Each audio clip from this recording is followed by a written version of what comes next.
ভূত এফএম ঘড়িতে সময় এক্স্যাক্টলি রাত 11:59 এবং ঈদ তো প্রায় চলে আসলো এবং শুনতে পাচ্ছি যে রাস্তায় অনেকে অনেক সময় ধরে দেশের বাড়ি যাচ্ছেন, অনেকে ঢাকা ছাড়তে শুরু করেছেন।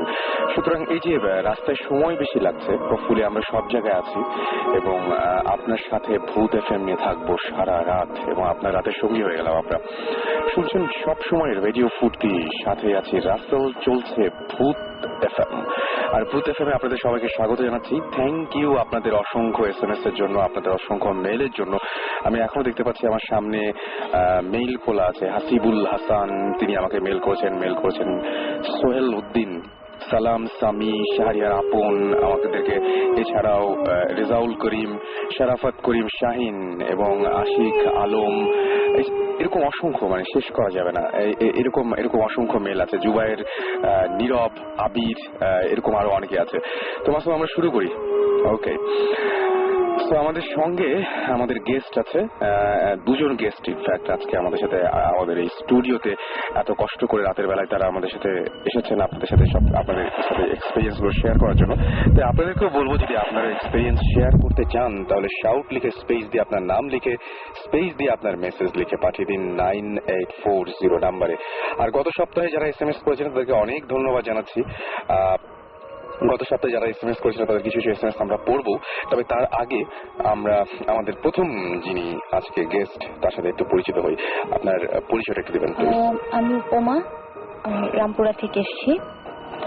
তো এই তো আমার কিছু এক্সপিরিয়েন্স আছে আপনাদের সবার সাথে শেয়ার করবো। আমি আপনাকে প্রথমেই ধন্যবাদ জানাচ্ছি যে রাতের বেলায় এত কষ্ট করে আমাদের মাঝখানে আপনি এসেছেন এবং আমাদের সাথে এক্সপিরিয়েন্স শেয়ার করতে যাচ্ছেন। Thank you. এবং আপনি কিভাবে এখানে আসলেন সেটা একটু বলেন সবাইকে প্লিজ, যে কিভাবে আপনি আসলেন, কেমন করে আপনি এখানে আসলেন। আমি ফার্স্ট ইমেল করেছিলাম, আমি আমার হাজবেন্ড আমরা দুজনই ইমেল করেছিলাম। দেন ওনারা আমাদেরকে ইনভাইট করলো, আসলাম ওনাদের সাথে এক্সপিরিয়েন্স শেয়ার করতে। তো মেইলে কাজ হয় তো না, ইমেলে কাজ হয়। আমরা যে ইমেল গুলো পড়ি এটা তো প্রমাণ আপনারাই দেন।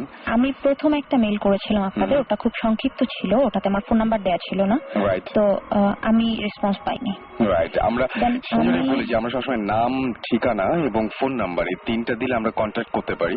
আমি এই ফাঁকে একবার বলেও দেই যে ভূত এফএম, BHOOT, ভূত FM @radiofurti.fm, এখানে আপনি যদি আমাদেরকে ইমেইল করেন আপনাদের বড় যে সমস্ত গল্প বা কাহিনী যেগুলো আছে সেগুলো অবশ্যই নাম এবং ফোন নাম্বার সহ আপনি ইমেল করতে পারেন।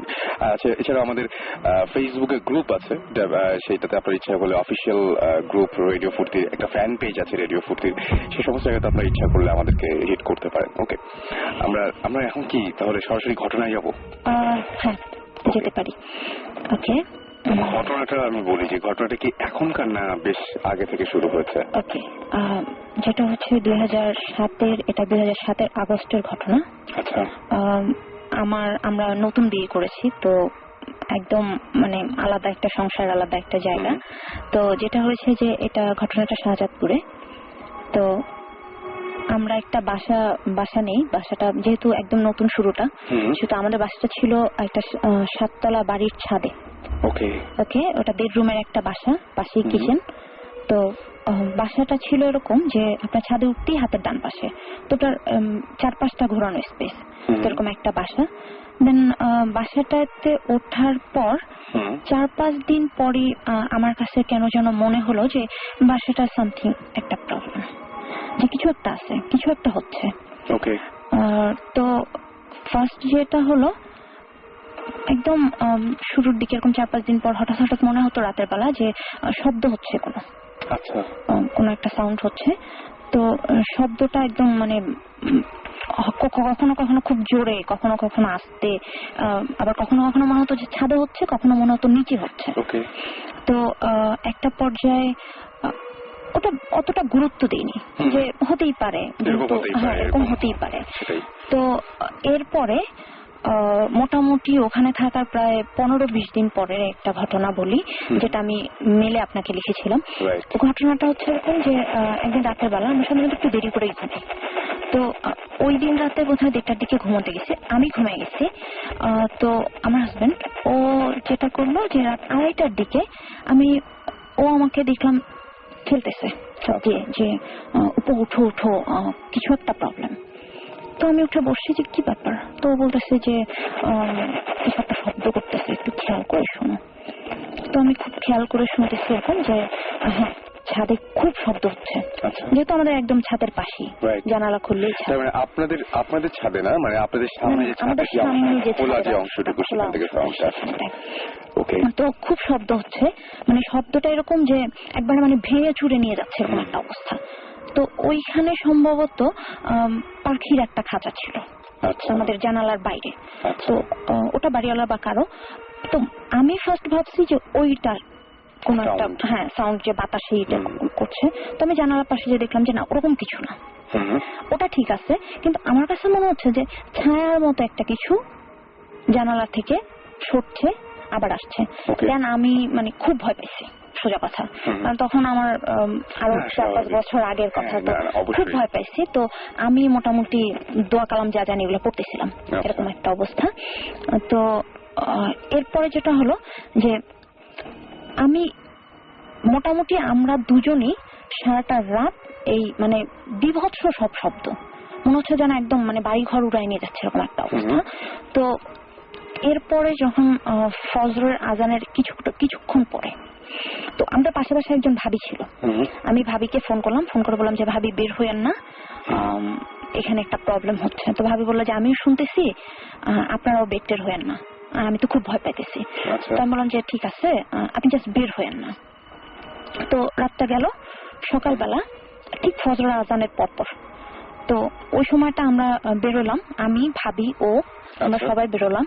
তো বেরোয় যেটা দেখতেছি যে ছাদের মধ্যে মনে হচ্ছে যে কোনো একটা কিছু, মানে কোনো কিছু একটা কাটলে, মুরগি বা কোনো কিছু কাটলে যেরকম ছিটানো রক্ত থাকে না, এরকম ছিটানো রক্ত পুরা ছাদের মধ্যে। আর পিছনের দিকে একটা জায়গা। তো ওই জায়গাটায় মানে আমার আমি আপনাকে দেখে বুঝতে পারছি যে কেমন লাগছে, মনে পড়ে আমার আসলে ওরকম লাগছে। যে তারপর আমি ওই পিছনের দিকটা ওকে আমি বললাম যে এখানে যেহেতু এরকম অবস্থা, তো আমার মনে হয় পিছনের দিকটা যাওয়া উচিত। আর একটা কথা আগেই বলি, যেটা হলো যে ওই ছাদে বাড়িওয়ালা সম্পূর্ণ নিষেধ ছিল, কেউ উঠতে পারবে না, মানে ছাদে যেতে পারবে না, মানে পেছন সামনে ছাদে কেউই যেতে পারবে না। শুধু আমরা থাকি, একমাত্র আমরা যাব, বিকজ আমাদের কাপড় নাড়তে অনেক ধরনের প্রয়োজন থাকে, আমরাই যেতে পারবো, অন্য কেউ না। তো যেটা হলো যে ওকে আমি বললাম, বলার পর ও ওই ঠিক পিছনের দিকটায় গেল। তো পিছনের দিকটায় যে ও ডাকছে, ডাকার পরে আমরা যে দেখলাম যে মনে হয় যে 4-5 বছরের একটা বাচ্চা, সে হেঁটে গেছে, বাট এক পায়ে। 4-5 বছরের একটা বাচ্চা হেঁটে গেছে, এক পায়ে, মানে পায়ের ছাপটা এরকম যে একটা মানুষ হেঁটে গেছে, এবং তার পায়ের ছাপটা খুব ছোট ছোট, দেখে মনে হয় যে 4-5 বছরের কোনো বাচ্চা। তো দেখে তো স্বভাবতই আমরা ভয় একটা ব্যাপার। আর ধুলার মধ্যে আপনারা দুজনই দেখেছিলেন? আমরা দুজন নাই, এবং আমাদের একটা ভাবি ছিল পাশে, সেও দেখেছে, আমরা সবাই। তো মোটামুটি ভীষণ একটা ভয় পাইছি। আর ও যেহেতু সাথে ছিল, ওর এক্সপিরিয়েন্সটা ও শেয়ার করতে পারবে যে আরো মানে ব্যাপারটা কতটা ভয়ঙ্কর ছিল, মানে বিভৎস সব অবস্থা। এরপরে একটা ঘটনা ওই বাসায়, যেটা হলো যে ও এনে শাওয়ার নিতে গেছিল, মানে আপনার হাজবেন্ড, আমরা তার কাছে পরে আসবো, তো ও শাওয়ার নিতে গেছে। তো শাওয়ার নিতে গেছে, তো আমাদের বাথরুমটা ছিল এরকম যে বাথরুমের ওই পাশে আর কিছু নেই, দেয়ালটাই শেষ, তো তার ভেন্টিলেটর উপরে। তো ও শাওয়ার নিচ্ছে, ও আমাকে ভেতরে এসে আমাকে বলতেছে যে তুমি আমার হাত ধরে টান দিছো। শাওয়ার নিয়েও ভিতরে এসে আমাকে বলতেছে তুমি আমার হাত ধরে টান দিছো। তো বললাম কোথায়? বলে হ্যাঁ তুমি ভেন্টিলেটর দিয়ে আমার হাত ধরে টান দিস। তো আমি বললাম যে ভেন্টিলেটর দিয়ে কিভাবে দিব, সেটাই, এটা তো যেহেতু একটা 7 তলা বাসা, সেটাই ওটার ওপাশে তো আমার পক্ষে যাওয়া সম্ভব না, কারো পক্ষেই সম্ভব না, বিকজ ওখানে কিছু নাই, দাঁড়ানোর মতো বা এরকম কোনো দাঁড়ানোর মতো জায়গা কিছু নেই, কোনো জায়গা নেই। আচ্ছা। তো ওর মানে আমি ওকে দেখে বুঝতেছি যে কিছু একটা হয়েছে। ওকে তো ওকে পরে বললো যে কেউ একজন আমার হাত ধরে টান দিচ্ছে, তখন আমি সাউন্ড নিচ্ছিলাম। ওকে তো এরপরে আরো অনেক কিছু ও বাসায় হয়েছে, অনেক ঘটনা। যেমন এমন হয়েছে যে ঘুমায় আসছি, দরজার সিটকিনি বন্ধ করে উঠে দেখি দরজা খোলা। এটা ওই বাসাতেই? ওই বাসাতেই। ওকে, তো আপনার তারপরে বাড়িটা ছাড়ছিলেন না কেন তখনও? আসলে ওই বাসাটা আমরা 6 মাসের মতো ছিলাম। মাত্র 6 মাস, এটা অনেক কম সময়। তার মানে অনেক কম সময়। এই সময়ের মধ্যে অনেকগুলো ঘটনা। তো ওই কম সময়টা যে ছিলাম এরপরে চেষ্টা করেছি যে ওই বাসা ছাড়ার। তো একটা সময় যেটা হলো যে আপনারা দেখবেন যে বাসা ছাড়াটা কিন্তু একটু মুশকিলই হয়ে যায়। একটা বাসা নিয়ে ফেললে একটু মুশকিল হয় ছাড়া। তো ওই ছাড়তে ছাড়তে যতটা সময় লেগেছে। তো আরেকটু বলি, যেটা হলো যে এই প্রবলেমটা কিন্তু আমার পিছন ছাড়েনি। আচ্ছা, এটা থেকেই গেছে। মানে অন্য বাসা যখন চেঞ্জ করে অন্য কোনো বাসায় গেলেন তখনও কি? তখনও আমার সাথে প্রবলেম হয়েছে, আমার সাথে এবং ওর সাথে। ওকে, তো আমার মনে হয় যে আমার হাজবেন্ডের কাছে যদি এর পরবর্তী ঘটনাটা শুনে আবার আমার কাছে, হ্যাঁ সেটাই, আমরা আরেকজন আছেন এবং তার কাছে আমরা তার সাথে একটু কথা বলে নেই। আপনার পরিচয়টা একটু দেবেন? যে জি ধন্যবাদ। আমি জাকি, রামপুরা থাকি। এবং এতক্ষণ উপমা যে গল্পটা বলছিলেন বা ঘটনা বলছিলেন, উপমার হাজবেন্ড হচ্ছে জাকি। তো জাকি কি দেখেছিলেন বা জাকি ব্যাপারটা কিভাবে বুঝতে পেরেছিলেন সেটা একটু শুনি আমরা, যে কি হয়েছিল আসলে ঘটনাটা। আসলে শুরু থেকে আমি কিছু কথা বলতে চাই যে আমি যে ঘটনাটা এতক্ষণ শুনলেন আপনারা, এটা আমার জীবনে প্রথম, আগে কখনো হয়নি। তো এরকম মাথায় ছিল না যে আমি এরকম একটা ঘটনা ফেস করব। রাইট। তো ঘটনাটা যেটা হয়েছে, এর আগে আমি একটা কথা বলতে চাই যে আমাদের যে বিল্ডিংটার পাশেই একটা কবরস্থান ছিল। আচ্ছা, এটা এখনো আছে, এটা যেহেতু মোটামুটি বড় একটা কবরস্থান। তো ঘটনাগুলা ঘটার পর দেন আমার বিশ্বাস হয় যে এটা হওয়া স্বাভাবিক। আচ্ছা, যেহেতু আমার আগে কখনো হয়নি। তো আলটিমেটলি যেরকম ও বললো যে আমাদের উপমা বলল, ছাদে ওঠার নিয়ম ছিল না, সম্পূর্ণ লক ছিল, কেউই উঠতো না ছাদে। আমরাও খুব একটা যেতাম না। ওকে। রাতের বেলা যেটা হতো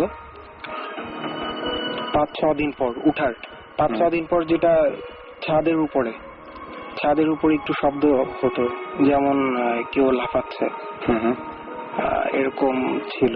মানে ঠিক এই একই ঘটনাগুলো ঘটেছে, কিন্তু সেম ঘটনাগুলো আপনারা দুজনেই দেখেছেন এবং আমি শুনলাম যে আপনাদের পাশের একজন ভাবি তিনিও দেখেছেন এই ঘটনা, এবং ওই যে ছোট বাচ্চা ছাদের উপর দিয়ে এক পায়ে হেঁটে গেলে এরকম পায়ের ছাপ আপনারা দেখেছেন।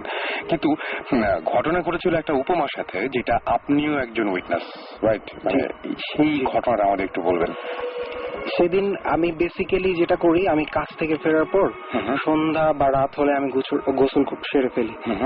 তো খুব সম্ভবত সেই বাসাটাতেই ইনফ্যাক্ট আমাদের রুম থেকে 20 গজ দূরে ফ্রেশ রুমটা আমাদের। ছাদের একে বলা যায় একটা ছাদের এই যে একদম পাশে। তো যেখানে ও বললো যে একটা ছোট ফেন্সের মতো ছিল, মোটামুটি বড় হোল করার মতো। তো আমি গোসল করার সময় হঠাৎ করে আমি ফিল করলাম আমার হাত ধরে কেউ টান দিছে। আচ্ছা। ইনফ্যাক্ট আমাদের যে শাওয়ারটার উপরেই ফেন্সটা ছিল, মোটামুটি বড়। তো যেটা হয়েছে আমার মনে হচ্ছে, আমি ভাবছি উপমা মাইট বি ও ফান করছে। দেন আমি নর্মালি বের হয়ে গেছি, বের হয়ে যে আমি হাসতেছি ওর দিকে তাকায়। দেন আমি ওকে বলছি যে তুমি ধরছো, আমার হাত ধরছো। ও নিয়ারলি অনেকক্ষণ চুপ করে থেকে বলল যে আমি ব্যাপারটা বুঝতে পারছি, আমি হাত ধরি নেই তোমার। আমার মনে হয় যে এইখানে যেরকম ঘটনাগুলো ঘটতেছে এটারই একটা পুনরাবৃত্তি হয়েছে তোমার এখানে। ওকে, সো আরেকটা ঘটনা আছে যেটা আপনি মেইলে আমাদের শেয়ার করেছিলেন, আপনার সাথে ভয়ঙ্কর একটা ঘটনা আছে। হ্যাঁ, সেটা আমরা একটু জানতে চাই। ঘটনাটা হচ্ছে এই রমজানের, মানে গত রমজানের রিসেন্ট একটা ঘটনা, যেটা হলো আমার শ্বশুরবাড়ি হচ্ছে উত্তরে। তো ওখানে গেলাম, আমার শ্বশুর শাশুড়ি ইংল্যান্ডে যাবে, তো আমাদের দুজনকে রেখে যাবে পাশে, এরকম একটা অবস্থা। তো থাকলাম।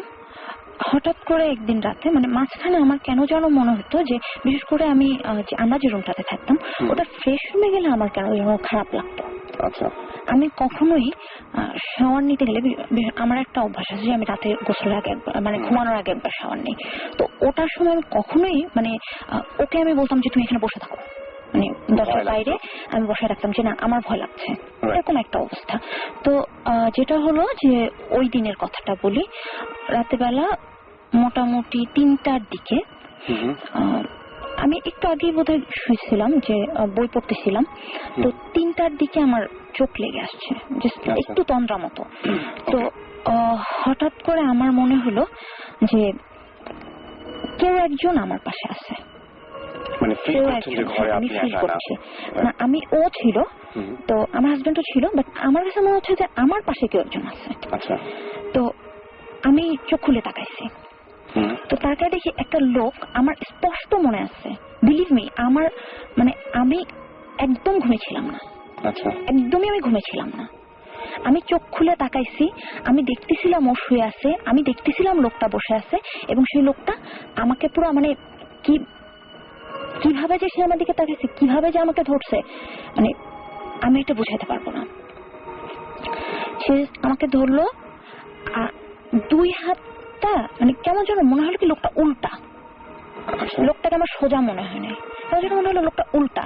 সে কিভাবে আমার গলা টিপে ধরছে এমন ভাবে যে আমি নিঃশ্বাস নিতে পারতেছি না, তাকে ছাড়াইতে পারতেছি না, আমার সমস্ত শরীর অবশ্যই আসতেছে।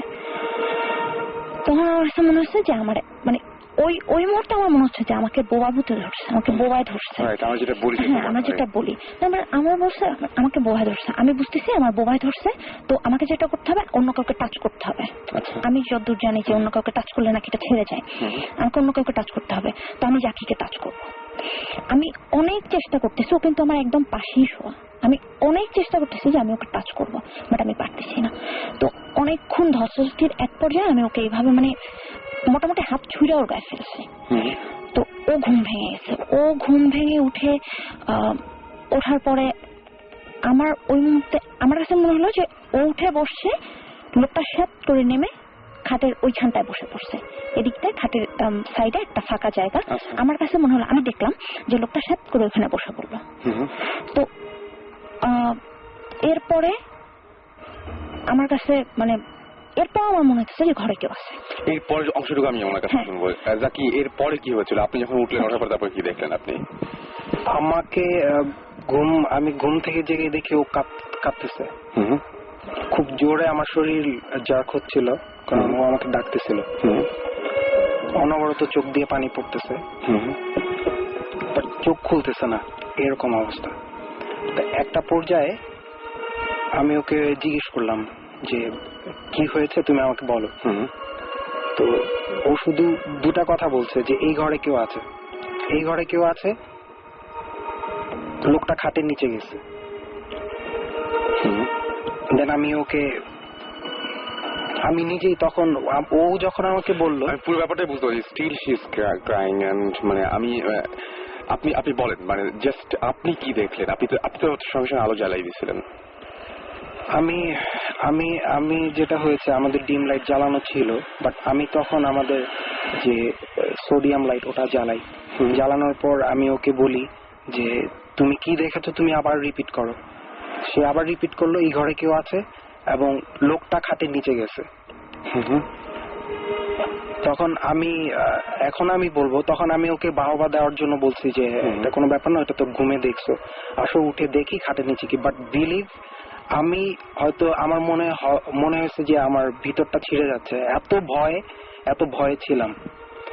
দেন আমি ওকে অনেক কষ্টে নিচে ফ্লোরে নামলাম, নেমে নিচু করে ওকে খাটের নিচে দেখালাম, বাথরুম দেখালাম, খাটের পাশে একটা ছোট্ট প্যাসেজ ছিল, ওটা দেখালাম। আলমারির পিছনে একটা চিকন জায়গা ছিল, ওইটা দেখালাম। খাটে উঠালাম, পানি দিলাম। শি ওয়াজ স্টিল ক্রাইং, কাঁদতেছিল। আর কিছুক্ষণ পর সে বলল যে আমার প্রচন্ড মাথা ব্যথা ধরছে, আমার গলা জ্বলতেছে, আমার বুক ভারী হয়ে গেছে। আচ্ছা, আমি ওকে পানি দিলাম, মাথায় পানি দিলাম। দেন আমি ও গলা যখন হাত দিয়ে ধরতেছে, দেন আমি ওর গলার দিকে তাকালাম। তো কয়েকটা আমি রেড সার্কেল দেখলাম, যেমন আমি যদি কাউকে গলায় দড়ি দিয়ে 4-5টা প্যাচ দিই, তো যদি ওটা যদি টাইট করা হয় নিশ্চয়ই দাগ বসবে লাল। ঠিক সেম দাগটা আমি নিজের চোখে, আমি নিজের হাত দিয়ে ধরে দেখছি।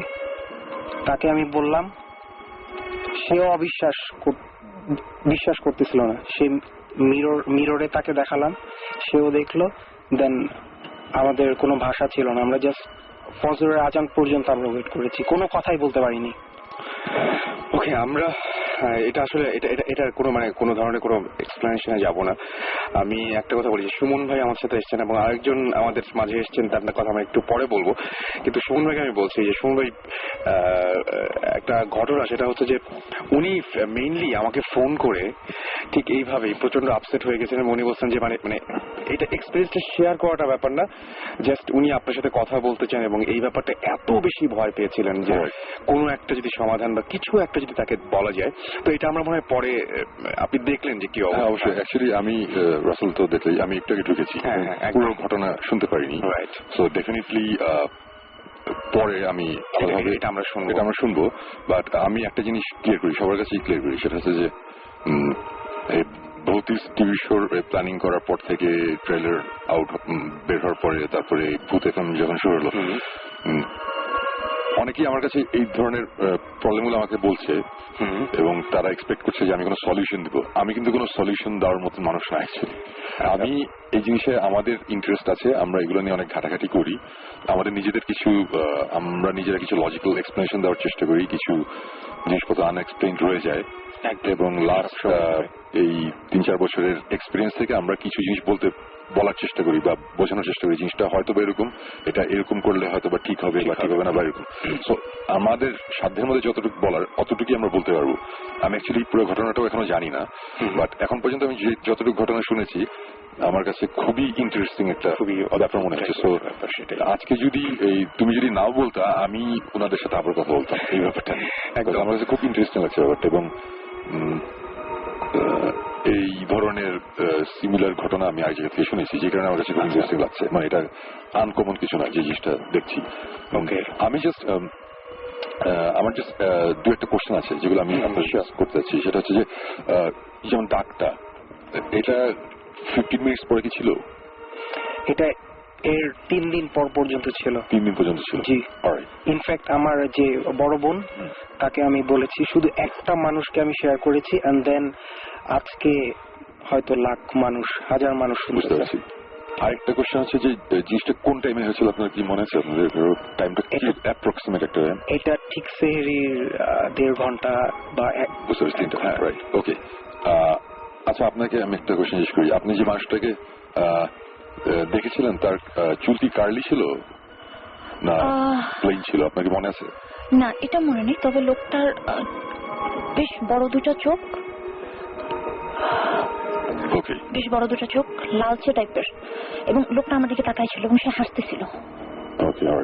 আমার এটা স্পষ্ট মনে আছে, এবং এই লোকটাকে আমি প্রথম না, এর আগে অনেকবার দেখেছি। অনেকবার দেখেছেন কি এরকম সিচুয়েশনে? এরকম সিচুয়েশনে, এবং আমি অনেকবার মানে মোটামুটি অনেকবার। সো আমি মনে হয় আমি 2 মিনিট পরে কথা বলি। ওকে, না আপনার ইনফ্যাক্ট এটা নিয়ে আর কথা বলতে হবে না, পরে আমি আপনার সাথে আবার এটা নিয়ে। হ্যাঁ, আর রাসেলের কাছে আমাদের সাথে কন্ট্যাক্ট করার উপায়, রাসেল খুব ভালো, সেটাই ও আমাদের সাথে ডেফিনেটলি কন্ট্যাক্ট করতেছে। আমি নিজেই ইন্টারেস্টেড ব্যাপারটা নিয়ে আরো ডিটেল শোনার জন্য। তো আজকে ভূত এফএমের পরে কোনো একটা দিন আমি জাস্ট আপনার সাথে একটু বসতে চাই, যদি আপনাদের কোনো অসুবিধা না থাকে। আপনারা যদি চান বসতে, তাহলে বসে আমি জাস্ট পুরো জিনিসটা আবার আমি একটু ডিটেল শুনতে চাই আর কি। আজকে তো আমার টিমের আরো দুজন সাকিব জিবরান কেউ আসতে পারে নাই, দুজনই প্রচন্ড বিজি। ইনফ্যাক্ট আমিও শিওর ছিলাম না আমি আসতে পারবো কিনা। আমি নিজেও শিওর ছিলাম যে আপনি আসতে পারবেন। 9:30টার সময় চিটাগাং থেকে ঢাকা এসেছি। হ্যাঁ আমি সেটা জানি, এই জন্য ভালো আমি চিটাগাংয়ে যাচ্ছেন এটা জানি, কিন্তু এত তাড়াতাড়ি চলে আসবেন এবং জয়েন করবেন এটা ঘন্টা লাগছে মানে রাস্তার অবস্থা। আমরা এর মাঝখানে শুধুমাত্র জাস্ট একটা গান শুনবো এবং গানটা শোনার পরে বলবো যে গেস্টটাকে আমরা যার যিনি আসলে রিলেশন আছে ডেফিনেটলি তাকে বাংলাদেশের মোস্ট অফ দ্য চেনে, আমার কোনো সন্দেহ নেই এই ব্যাপারে। খুব ভালো ফ্রেন্ড এবং তার কিছু এক্সপিরিয়েন্স আছে শেয়ার করবে সে। এক্স্যাক্টলি। তো তিনি আমাদের সাথে স্টুডিওতে আছেন এবং তাকে থ্যাঙ্কস জানাবো। তিনি অবশ্য ওয়েলকাম বলতে পারবেন আপনাদেরকে, মাইক্রোফোন নাই তার কাছে। হ্যাঁ সেটা গান গেয়ে গিয়ে কিছু একটা বলে দিক, মানে এই অনেক গান আছে তাই না, বন্ধু, তারপরে কোনটা যে কোনো একটা কিছু বাজালে হয় আমার মনে হয়। নুপুর নিয়ে একটা গান ছিল না, বন্ধুটা আচ্ছা আচ্ছা নুপুর নিয়ে একটা ছিল। ইনফ্যাক্ট তাহলে নুপুর নিয়ে কি পরে শুনবো? বন্ধু চলে এসছে আমাদের কাছে। ওকে, আমরা একটা বন্ধু গানটা শুনে আসি। ইন দ্য মিন টাইম করুন আমাদের SMS লিখে ফেলুন SHOUT শাউট স্পেস আপনার নাম স্পেস আপনার মেসেজ পাঠিয়ে দেন 9840 নাম্বারে। শুনে আসবো বন্ধু।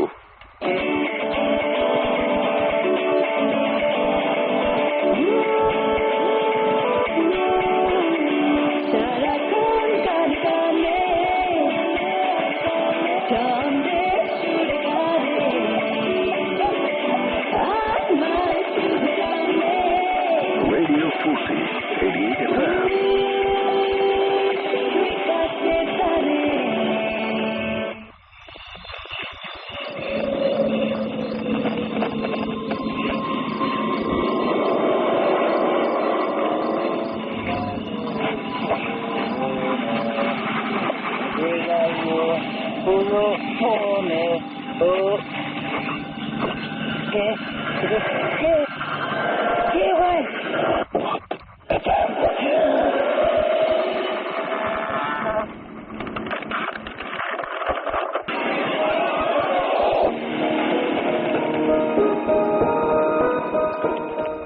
রাইট, শুনছেন সবসময় রেডিও ফুর্তি, সাথে আছি রাসেল এবং আমাদের সাথে রয়েছেন আমাদের গেস্ট, এখনো নাম বলছি না, তার কাছ থেকে শুনবো আমরা। তার আগে আমরা বলি যে আমরা যে জায়গায় ছিলাম ঘটনার, সেই ঘটনার মধ্যে কিছু কিছু জায়গা যেমন হচ্ছে আমাকে স্বাধীন লিখেছেন। আচ্ছা, স্বাধীনের SMS-টা আগে পড়ে ফেলি। স্বাধীন কিভাবে আমাদের সাথে কন্ট্যাক্ট করবে সেটা জানতে চেয়েছেন। আমি তো বললাম যে শাউট লিখে স্পেস দিয়ে আপনার নাম লিখে যেভাবে আপনি SMS-টা করেছেন আর কি, আপনার SMS-টা লিখে পাঠিয়ে পাবেন 9840 নাম্বার। এছাড়াও ভূত FM@radiofurti.fm এই জায়গাতে আপনারা ইচ্ছা করলে আমাদেরকে ইমেইল করে গল্প জানিয়ে দিতে পারেন, আপনার ঘটনা যেটা আছে সেটা জানাতে পারেন। যেমন আমি এই মুহূর্তেই একটা ঘটনা আপনাদের সাথে শেয়ার করতে চাই এবং তিনি লিখেছেন, hi I am Casper Nissan from Dhaka, but আমার দাদুর বাসা চাঁপাইনবাবগঞ্জ এবং সেখানে তার দাদু যে বাড়িটা তৈরি করেছিল সেই বাড়িটা তৈরি করার আগে সেই জায়গায় একটা কালী পূজার মন্দির ছিল এবং সেই মন্দিরে হিন্দুরা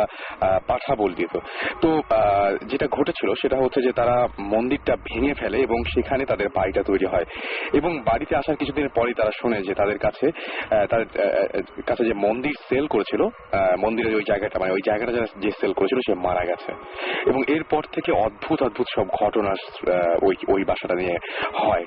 তার নানা ধরনের প্রবলেম হতে থাকে এবং তিনি যেটা বলছেন যে তার এক খালা তার কাজের মেয়ে স্বপ্ন দেখে যে অনেকগুলো সাদা শাড়ি পরা মেয়ে, মাথায় সিঁদুর দেয়া এবং তাদের সামনে একটা বয়স্ক বুড়ো লোক, এরকম মানে অনেক অদ্ভুত টাইপের স্বপ্ন দেখতে থাকে এবং সে অনেক অদ্ভুত আচরণ করতে থাকে।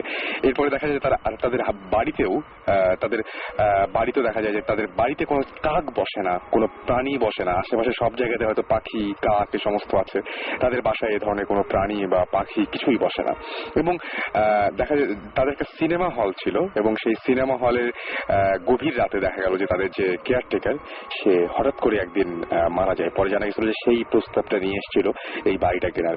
সুতরাং এই বাড়ি নিয়ে অনেক অনেক অনেক লম্বা একটা মেইল আছে এবং আমরা চেষ্টা করবো তাকে নিয়ে আসার, যদি আমাদের মাঝে আসতে রাজি হন আর কি, আমরা কন্ট্যাক্ট করার চেষ্টা করবো। এবং সে এরকম অনেক কিছুই ঘটে কিন্তু আমাকে এরকম ভাবে আরো SMS আমাকে ইমেল করেছেন সালে আহমেদ সিলেট থেকে, এবং তারও একটা অদ্ভুত ঘটনা আছে যে তাদের একটা নদীর নাম হচ্ছে কাঠাখাল। এই নদীতে অনেক বিস্ময়কর ঘটনা আছে। একদিনের ঘটনা, তিনি নদীর পাড় দিয়ে হেঁটে এক আত্মীয় বাসায় আছেন, হঠাৎ শব্দ পেয়ে থমকে গেলেন। পেছন ফিরে দেখেন যে অনেকগুলো ছাগল একসাথে ঘাস খাচ্ছে, এবং তিনি স্বাভাবিক মনে করে মেনে নিলেন। পরে এলাকাবাসীর কাছে শুনলেন যে এক এক সময় তারা ওই নদীর কাছে এক এক রকম জিনিস দেখতে পায়, এবং কোনো সময় দেখা যায় যে কাঁকড়া, কোনো সময় দেখা যায় যে কুমির, এরকম উদ্ভট টাইপের সব জিনিসপত্র দেখা যায়। তো এরকম অসংখ্য ঘটনা আছে। আচ্ছা, আমার কাছে জাকির কাছে একটা কোয়েশ্চেন আছে। এই কোয়েশ্চেনটা করেছেন রিফাত, এবং রিফাত লিখেছেন যে আপনি খাটের নিচে কি দেখেছিলেন? আসলে কি জাকি খাটের নিচে কিছু দেখেছিল নাকি? আমার তো মনে হয় না যে জাকি খাটের নিচে কিছু দেখেছিলেন। না, আমি যখন ওকে নিয়ে খাটের নিচে দেখি, ওটার সম্পূর্ণ সাধারণ চিত্র ছিল, মানে কিছুই ছিল না। রাইট। আচ্ছা, রিসেন্ট কিছু প্রবলেম হচ্ছে, আপনি কি এখন কথা বলতে পারবেন? মানে প্রবলেম গুলো কি হয়েছিল? আচ্ছা, রিসেন্ট কিছু প্রবলেম হয়েছে, যেটা হলো যে গত বুধবারের কথা বলি। গত বুধবারের রাতে, যদিও ঘটনাটা খুব আমার কাছে স্বাভাবিক মনে হচ্ছে, বাট ও আমার হাজবেন্ড একটা কথা বলা তো স্বাভাবিক হচ্ছে, আমি বলি। যেটা হলো যে গত বুধবার রাতে আমি শাওয়ার নিতে যাই। তো আমাদের সাধারণত ইলেকট্রিসিটি চলে যায়, 1 ঘন্টা থাকে ঢাকাতে, মোটামুটি একটা নিয়ম। তো যেটা হলো যে 8টা বাজার 10 মিনিট আগে আমি শাওয়ার নিতে ঢুকলাম, কারণ 8টাতে ইলেকট্রিসিটি যাবে। তো আমি 8টা বাজার 10 মিনিট আগে শাওয়ার নিতে ঢুকলাম, শাওয়ার নিয়ে বেরোয় আমি মোটামুটি হব। তো আমি শাওয়ার নিতে ঢুকে ঠিক আমার কাছে মনে হলো যে 2-3 মিনিট পরে ইলেকট্রিসিটি চলে গেছে। আচ্ছা, দেন আমি ওর কাছে চাইলাম যে, ও আমাকে বললো যে তোমার কি বাতি টাতি কিছু লাগবে? আমি বললাম হ্যাঁ দাও। তো ওর মোবাইলের লাইট জ্বালা আমাকে দিছে। আচ্ছা। তো আমার কাছে মনে হলো যে এরপরে হার্ডলি আমি আরো হয়তো 4 মিনিট ছিলাম ওখানে। আচ্ছা। বাট বেরোনোর পরে ও আমাকে বলতেছে যে আমি প্রায় 1 ঘন্টার উপরে বাথরুমের ভেতরে আমি পরিশ্রমে ছিলাম। 1 ঘন্টা। আপনার কাছে ওই সময়ের কোনো হিসাব নেই? সময়ের কোনো হিসাব আমার কাছে নেই।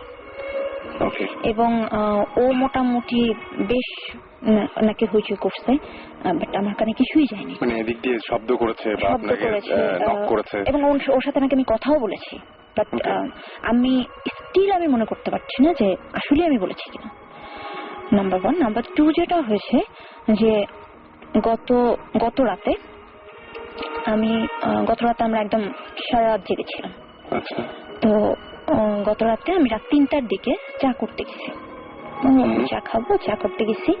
তো চা করতে গেছি, আমি চা করছি, হঠাৎ করে এই বাসাটা, যে বাসাটা এখন আছি, ওই বাসাটা আমরা প্রায় 1.5 বছর। 1.5 বছরের মধ্যে আমার টুকটাক স্বাভাবিক ঘটনা ছাড়া এরকম কিছু আমার হয়নি। তো আমি চা করতে গেছি, হঠাৎ করে আমার মনে হলো যে আমার পিছনে কেউ আছে, এবং সে আমার ঘাড়ে হাত রাখছে, এবং পিছনে আমি বিস্কিটের প্যাকেট ফেলছি। তো ওই প্যাকেটটা যে খসখস করতেছে, মানে প্যাকেটের উপরে একটা কেউ পা রাখলে বা একটা কোনো কিছু পড়লে একটা খচমচানি একটা শব্দ আছে না, ওরকম যে শব্দটা, এটা আমি পাচ্ছি। বাট আমি একবার, আমার এত ভয় লাগছে, আমার পুরো শরীর ফুলে গেছে, পুরো গা কাটা দিয়েছে, এবং আমার কিরকম শরীর ভারী হয়ে যায় না একটা, আমার মনে হচ্ছে আমার ঘাম ছুটে গেছে মুহূর্তের মধ্যে। তো আমি একবারও, আমার এতটা সাহস হয় না যে আমি ঘুরে দেখবো যে আসলে পিছনে কি আছে। এবং আমার কাঁধে হাত রাখা, এটা আমি স্পষ্ট বুঝতেছিলাম যে আমার কাঁধে কারো হাত। তো আমি জোরে একটা চিল্লা দিচ্ছি, যাকে এদিকে আসো। তো দৌড়াই গেছে, কি হয়েছে? আমি বললাম আসো। তো ও গেছে। এরপর আমি খুব স্বাভাবিকভাবে চা বানিয়েছি, চা বানিয়ে আমি ঘরে চলে আসছি। এবং ওই গতকালকে সন্ধ্যাবেলা যেটা ঘটছে, ইলেকট্রিসিটি চলে গেছে, আমি রান্নাঘরে কিছু একটা করতেছিলাম, সম্ভবত কোন একটা রান্না করতেছিলাম। হঠাৎ করে রান্নাঘরের উপরে যে ইসের মতো দেয়া থাকে, কাবাটের মতো দেয়া থাকে বা থাকে, হঠাৎ করে দেখলাম ওগুলোর মধ্যে কতগুলা খালি বোতল ছিল, পানির বোতল, বয়ম, এই টাইপের খালি কিছু ছিল। হঠাৎ করে দেখলাম ওখান থেকে ঝরঝর করে সব পড়তেছে ইলেকট্রিসিটি যাওয়ার সাথে সাথে, এবং ওখানে অনেকগুলো শপিং ব্যাগ ছিল, সবকিছু নিচে পড়ে গেছে। এবং আমার বাসার যে বাড়িওয়ালি, সেও এই মুহূর্তে আমার ঘরে বসা ছিল। আমরা দুজনেই পুরো একদম ভয় পেয়ে গেছি। দেন আমি ওইটা উঠালাম, খুব স্বাভাবিকভাবে কারেন্ট আসার পর আমি ওটা উঠালাম, আর কোনো ধরনের কোনো প্রবলেম। আচ্ছা, খুব একটা অদ্ভুত ব্যাপার, খুবই অদ্ভুত ব্যাপার যে আপনার এই প্রবলেম গুলো আছে। আমি এর আগেও একজনের সাথে কথা বলেছিলাম যিনি কিনা এই যে তান্ত্রিক টাইপের, অথচ আপনি প্রচুর ব্ল্যাক পরেন, আপনার টিপ ব্ল্যাক, আপনার ড্রেসের মধ্যে অনেক ব্ল্যাক আছে। আপনি কি মানে ব্ল্যাক কি খুব বেশি পরেন? হ্যাঁ, আমি ব্ল্যাক খুব বেশি পরি, এবং আমার যদি 10টা ড্রেস আমার থাকে তার মধ্যে 9টাই হচ্ছে ব্ল্যাক। এক্স্যাক্টলি, আমি এটা সন্দেহ করেছিলাম, এবং এই জন্যই বলছি আপনি ব্ল্যাকটাকে অ্যাভয়েড করতে পারেন। ব্ল্যাক এবং আমাকে একজন কি বলে, আমাকে একজন ওর খুব ক্লোজ একজন ফ্রেন্ড আছে যে এগুলা নিয়ে একটু পড়াশোনা আছে। এক্স্যাক্টলি, আমি অনেকবার বলছি যে তুমি ব্ল্যাকটা। এবং আপনার ব্ল্যাকের উপরে কি আকর্ষণ আছে? মানে হ্যাঁ, আমার ব্ল্যাকের উপরে তীব্র একটা আকর্ষণ আছে। আর আমি যা কিছু কিনতে যাই আমার কাছে মনে হয় কি ঘুরে ফিরে ওই ব্ল্যাকটা ব্ল্যাকের দিকে চোখ পড়ে। আপনার বাসা থেকে ব্ল্যাক যা কিছু আছে একটু মানে বিশেষ করে ড্রেস এটা, এবং আরেকটা জিনিস আমি শুনেছিলাম, এটা আপনি তো আমার একদমই শোনা, কিন্তু আপনি দেখতে পারেন ট্রাই করে, আমার উপকার হচ্ছিল, সেটা হচ্ছে আপনি ঘুমানোর আগে একটু পারফিউম ইউজ করতে পারেন। এটা আমি সবসময় করি। এটা আপনি সবসময় করেন, রাইট? তবে কালো ড্রেস এবং কালো যা কিছু আছে আপনার পাশে আশেপাশে, তাহলে আমার পুরো বাসা পাল্টাতে হবে, বিকজ আমার বাসায় হচ্ছে যে ম্যাক্সিমাম জিনিস, ফার্নিচার থেকে শুরু করে ম্যাক্সিমাম জিনিসপত্র black, right? Black and white. এটা কিন্তু খুব, আমি জানি না, তবে এটা খুব মানে কি বলবো, হ্যাঁ, এটা আমাকে টানে, খুব টানে। আর আরেকটা জিনিস হলো যে এই যে পারফিউমের একটা ব্যাপার বললেন, একটু বলি। আমি এর আগেও আপনাদের শোতে শুনেছি, অনেকে বলেছে, এবং আমার সাথে যেটা হয়, আমি বিয়ের পর আমার হাজবেন্ডকে অনেক বলেছি যে আমি মাঝে মাঝে কিছু গন্ধ পাই, কখনো খুব বেশি সুগন্ধ, যেমন মনে হয় কি যে কিছু তাজা ফুল আমার সামনে এনে কেউ রাখছে। আচ্ছা, আমি ফুল দেখতে পাচ্ছি না, বা ফুল যে আছে এটা বুঝতে পারছি না, বাট তাজা ওই গন্ধটা আমি পাচ্ছি। রাইট। তো হঠাৎ করে মানে, আর এমন সব জায়গায় যেখানে তাজা ফুলের প্রশ্নই ওঠে না, লাইক আমি এখানে বসে আছি, এখানে তাজা ফুলের গন্ধ পাচ্ছি। খারাপ যে গন্ধটা সেটা কিরকম পান? খারাপ গন্ধটা যেমন আজকে আপনাদের সিঁড়ি থেকে আমি যখন উঠতেছি, তখন আমার কাছে মনে হচ্ছে কি যে কেউ পলিথিন অথবা তার পড়াচ্ছে। আমি ওকে বলতেছিলাম যে তুমি কি গন্ধটা পাচ্ছ, আমি ওকে জিজ্ঞেস করতেছিলাম। আপনি উনিকে পেয়েছিলেন নাকি? ও আমাকে বলতেছিল যে হয়তো হবে, হয়তো যে কি কেউ হয়তো কি কয়েল বা কোনো কিছু জ্বালাইছে, এটা গন্ধ। আমার কাছে আমি স্পষ্ট পাচ্ছি যে ওইটা। আর আরেকটা যেটা হয় যে ব্যাড স্মেল আমি একটা পাই যে ইঁদুর পচা গন্ধ। ইঁদুর পচা গন্ধ মানে কোনো কিছু, কোনো এনিম্যাল কোনো মারা টারা গেলে একদম বাজে একটা গন্ধ হয় না, ওরকম একটা গন্ধটা এতই তীব্র যে আমি মাঝে মাঝে অকারণে আমি বমি করি।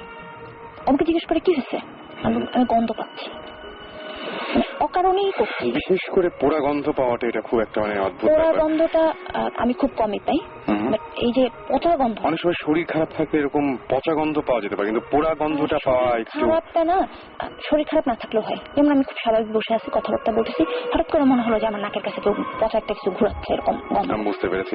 ওকে, আমরা একটা যেটা কাজ করি, আমরা অনেকক্ষণ ধরেই আমরা শুনলাম এগুলো, এবং আপনাকে আর কষ্ট। একটা মিনিট আমি একটা কথা বলবো, যেটা হলো যে আমার হাজবেন্ডের সাথে এই প্রবলেম গুলো যে শুরু হয়েছে, আমার সাথে শুরু হয়েছে অনেক আগে, এবং আমার বিয়ের পর থেকে, মানে আমাদের বিয়ের পর থেকে ওর সাথে প্রবলেম গুলো শুরু হয়েছে। আচ্ছা, এখন উনি নিজেও ভিকটিম? ও নিজেও ভিকটিম। আর ওর আরেকটা জিনিস যেটা হয়, ওর শরীরে কিছু আঁচড়ের দাগ। এক্স্যাক্টলি, ওর শরীরে এবং আঁচড়ের দাগ হয়, যেটা হয় যে আপনি আপনার শরীরে উপর থেকে নিচে আঁচড় দিতে পারবেন, নিচ থেকে উপরে না। রাইট, সত্যি না? তো ওর শরীরে এরকম দাগ হয়, মানে এমন দাগ যে রক্ত বের হয়ে আসবে এখনই, এরকম আঁচড়। তো এটা ধরেন, এটা এখন আজকে একটা দাগ হলো, এটা সেরে যেতে হয়তো একদিন লাগবে, ঠিক একদিনের মাথায় আর একটা দাগ,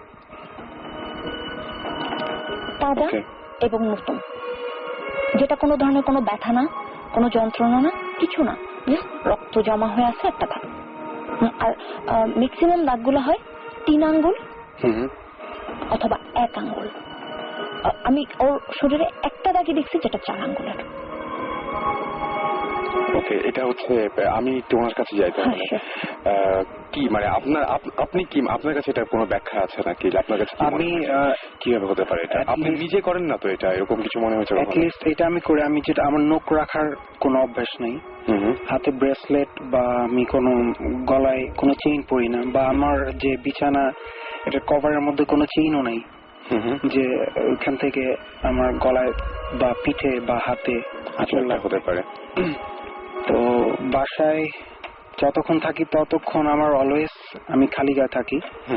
তো আমি নিজের বডিটা আমি দেখতে পারি যে আমার এটা কোনো পরিবর্তন আসলে আমার চোখে লাগে। লাস্ট বার যেটা হয়েছে, আমার ঠিক হাত ডান পাশের এইখানে এটা হয়তো এই স্ক্র্যাচটা আমার চলে গেছে।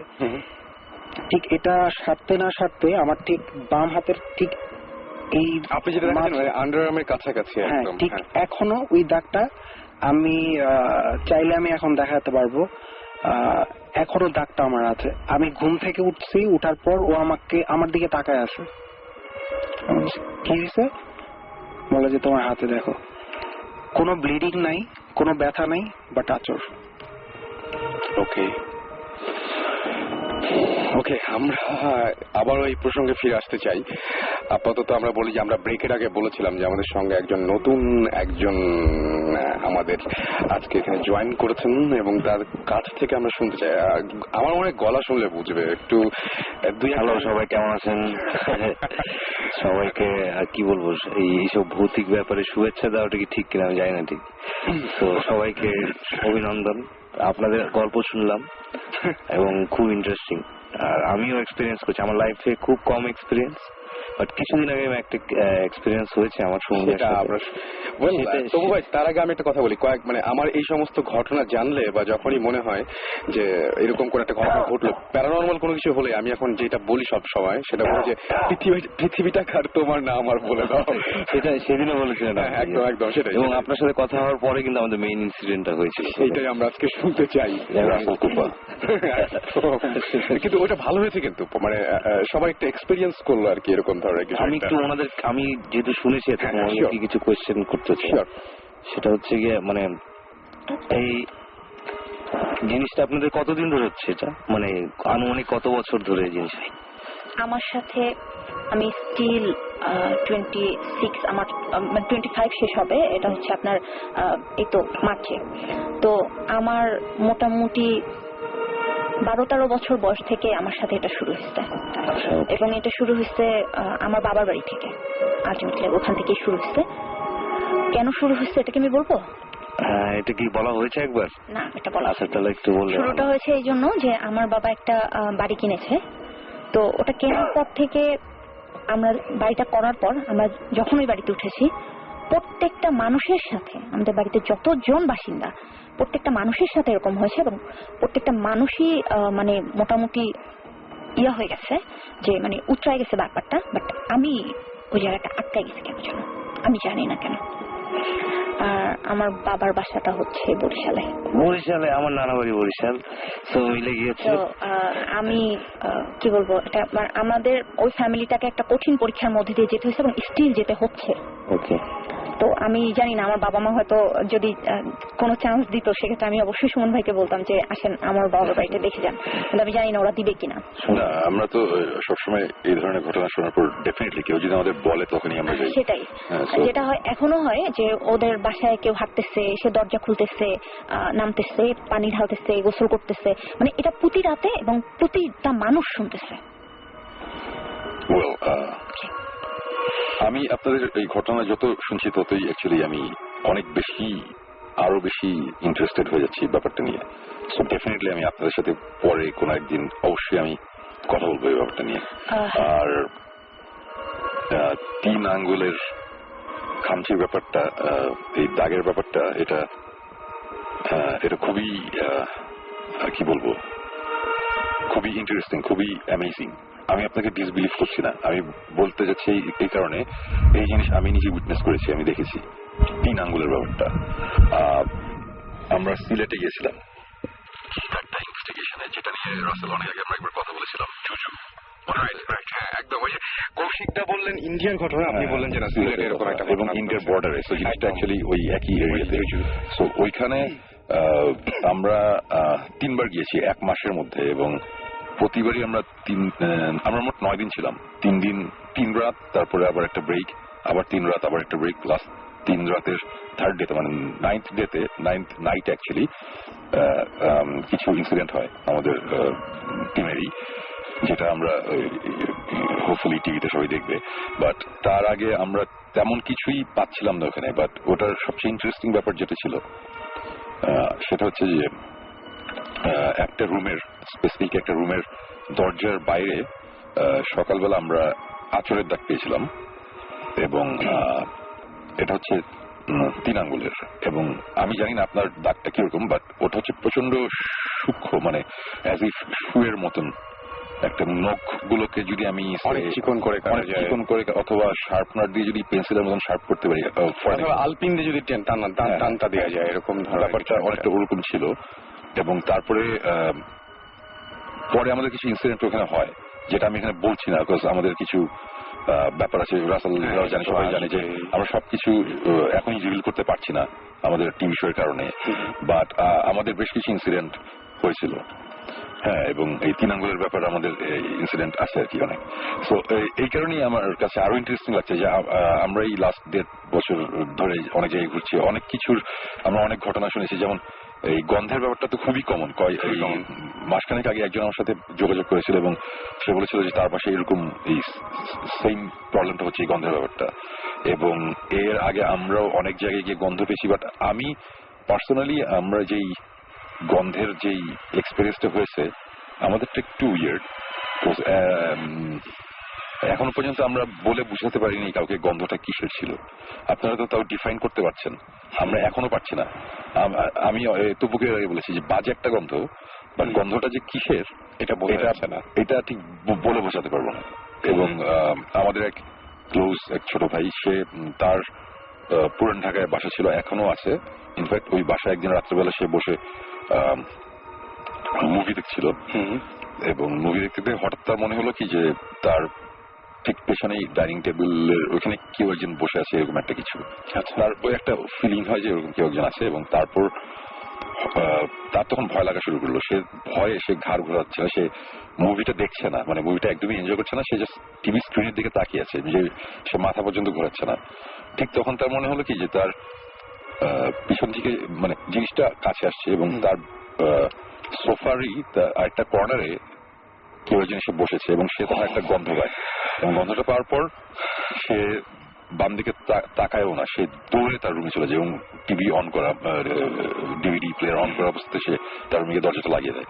সো এই ধরনের ঘটনা আমি আরো শুনেছি। এবং আমি এই ঘটনাটা এই কারণে বললাম, বিকজ যে আমাকে বলেছে তাকে আমার অ্যাকচুয়ালি ট্রাস্ট না করার কোনো কারণ নেই। তার কোনো কারণ ছিল না আমাকে এটা নিয়ে একটা মিথ্যে কথা বলার। এই ঘটনাটা আমি অনেক আগে শুনেছি, এবং তখন এই ভূত ইস্টের প্ল্যানও হয় নাই, ভূত এফএমও শুরু হয়নি। নট দ্যাট যে সে একটা জুসি স্টোরি আমাকে দিবে, আমি এটা এখানে এসে বলবো বা টিভি দেখবো, এরকম কোনো ব্যাপারও ছিল না।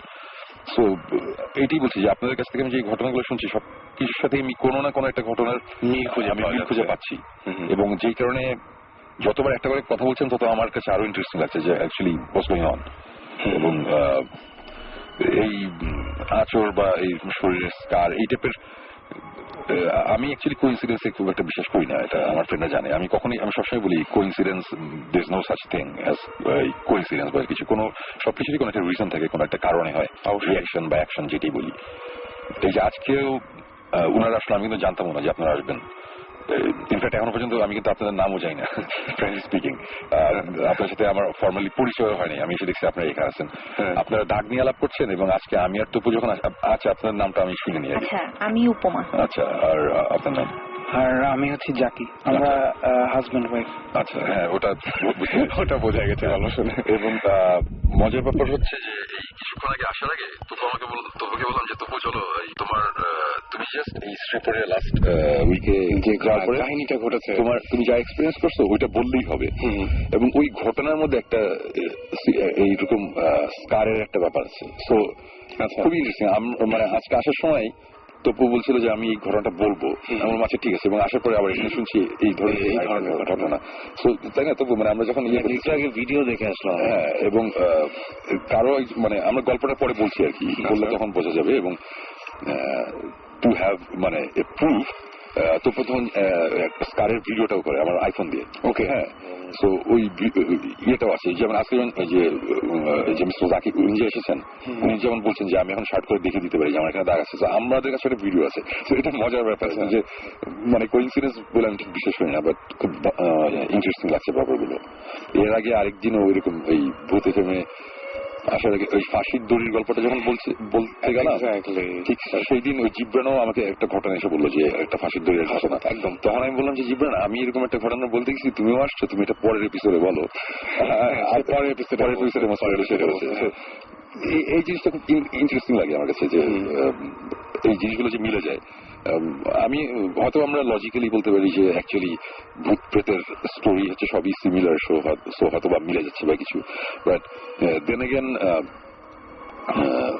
মানুষজনের বিলিভ করা বা বিলিভ না করা এটা যারা পার্সোনাল ব্যাপার। একদম এই জিনিসটা এর আগে আমি একদিন বলেছি, আমি আবার বলছি, আজকে অনেক শ্রোতারা আছেন রেডিও ফুর্তি অনুষ্ঠানটা শুনছেন, তাদের আবার বলি যে আমরা এখানে এই যে সেই গল্প বলছি, আমরা যে ঘটনাগুলো বলছি, এই ঘটনাগুলো আমরা কিন্তু আপনাদের বলছি না যেগুলো আপনাদের বিশ্বাস করতে হবে। আপনাদের বিশ্বাস করানোর জন্য রেডিও ফুর্তি এই অনুষ্ঠান বানাইনি, আমরাও বানাচ্ছি না। রেডিও ফুর্তিতে একটা অনুষ্ঠান বানানো হয়েছে, রেডিওতে মানুষজন শুনবে, এনজয় করবে। এনজয়মেন্টটা অনেক রকম হতে পারে। আমরা ছোটবেলায় কিন্তু ভূতের গল্প এনজয় করতাম, একদম ভয় পেতাম, ভয়টাই কিন্তু এক ধরনের এনজয় করা, এটি কিন্তু একটা আমাদের জন্য এন্টারটেইনমেন্ট ছিল। একদম আমরা ওই যে এই এক্সাম্পলটা অনেকবার দিয়েছি, স্টিফেন কিং এর একটা ভয়ের বই আমরা যখন পড়ি, আমরা কিন্তু এটা পড়ি বিলিভ করার জন্য, আমরা পড়ি ভয় পাওয়ার জন্য। এবং আমরা যখন পড়ছি তখন কিন্তু আমরা জানি যে এই জিনিসটা মিথ্যে, এই জিনিসটা মানানো, তারপরে আমরা ওটা পড়ি বা আমরা ওটা মুভি দেখি। সো এখানে আমাদের যেই ঘটনাই ঘটছে আমাদের লাইফে, বা আমরা যেই অ্যাজাম্পশন দিয়ে, আমরা যেই এক্সপ্লেনেশন দিয়ে আমরা যে ঘটনাগুলো বলছি, এগুলো মানুষজনের বিলিভ করতে পেরে কোনো কথা নাই না। সো এই ঘটনার সত্যতা যাচাই করার এখানে কোনো কোশ্চেন আসতেছে ইন দ্য ফার্স্ট প্লেস। আপনার যদি ভালো লাগে আপনি শুনবেন, আপনার যদি ভালো না লাগে আপনি শুনবেন না। আপনার ভালো লাগলে ভালো, ভালো না লাগলে খারাপ আমার জন্য, আমার তো শো করছে ব্যাপারটা হচ্ছে ওটাই। কিন্তু দেন এগেন আমি আজকে এই যে এখানে যে উপমা সে বসে আছে, উনি যে আমাদের কথা বলছে, কথা বলতে বলতে আমি দেখেছি ওনার চোখে পানি চলে এসেছে।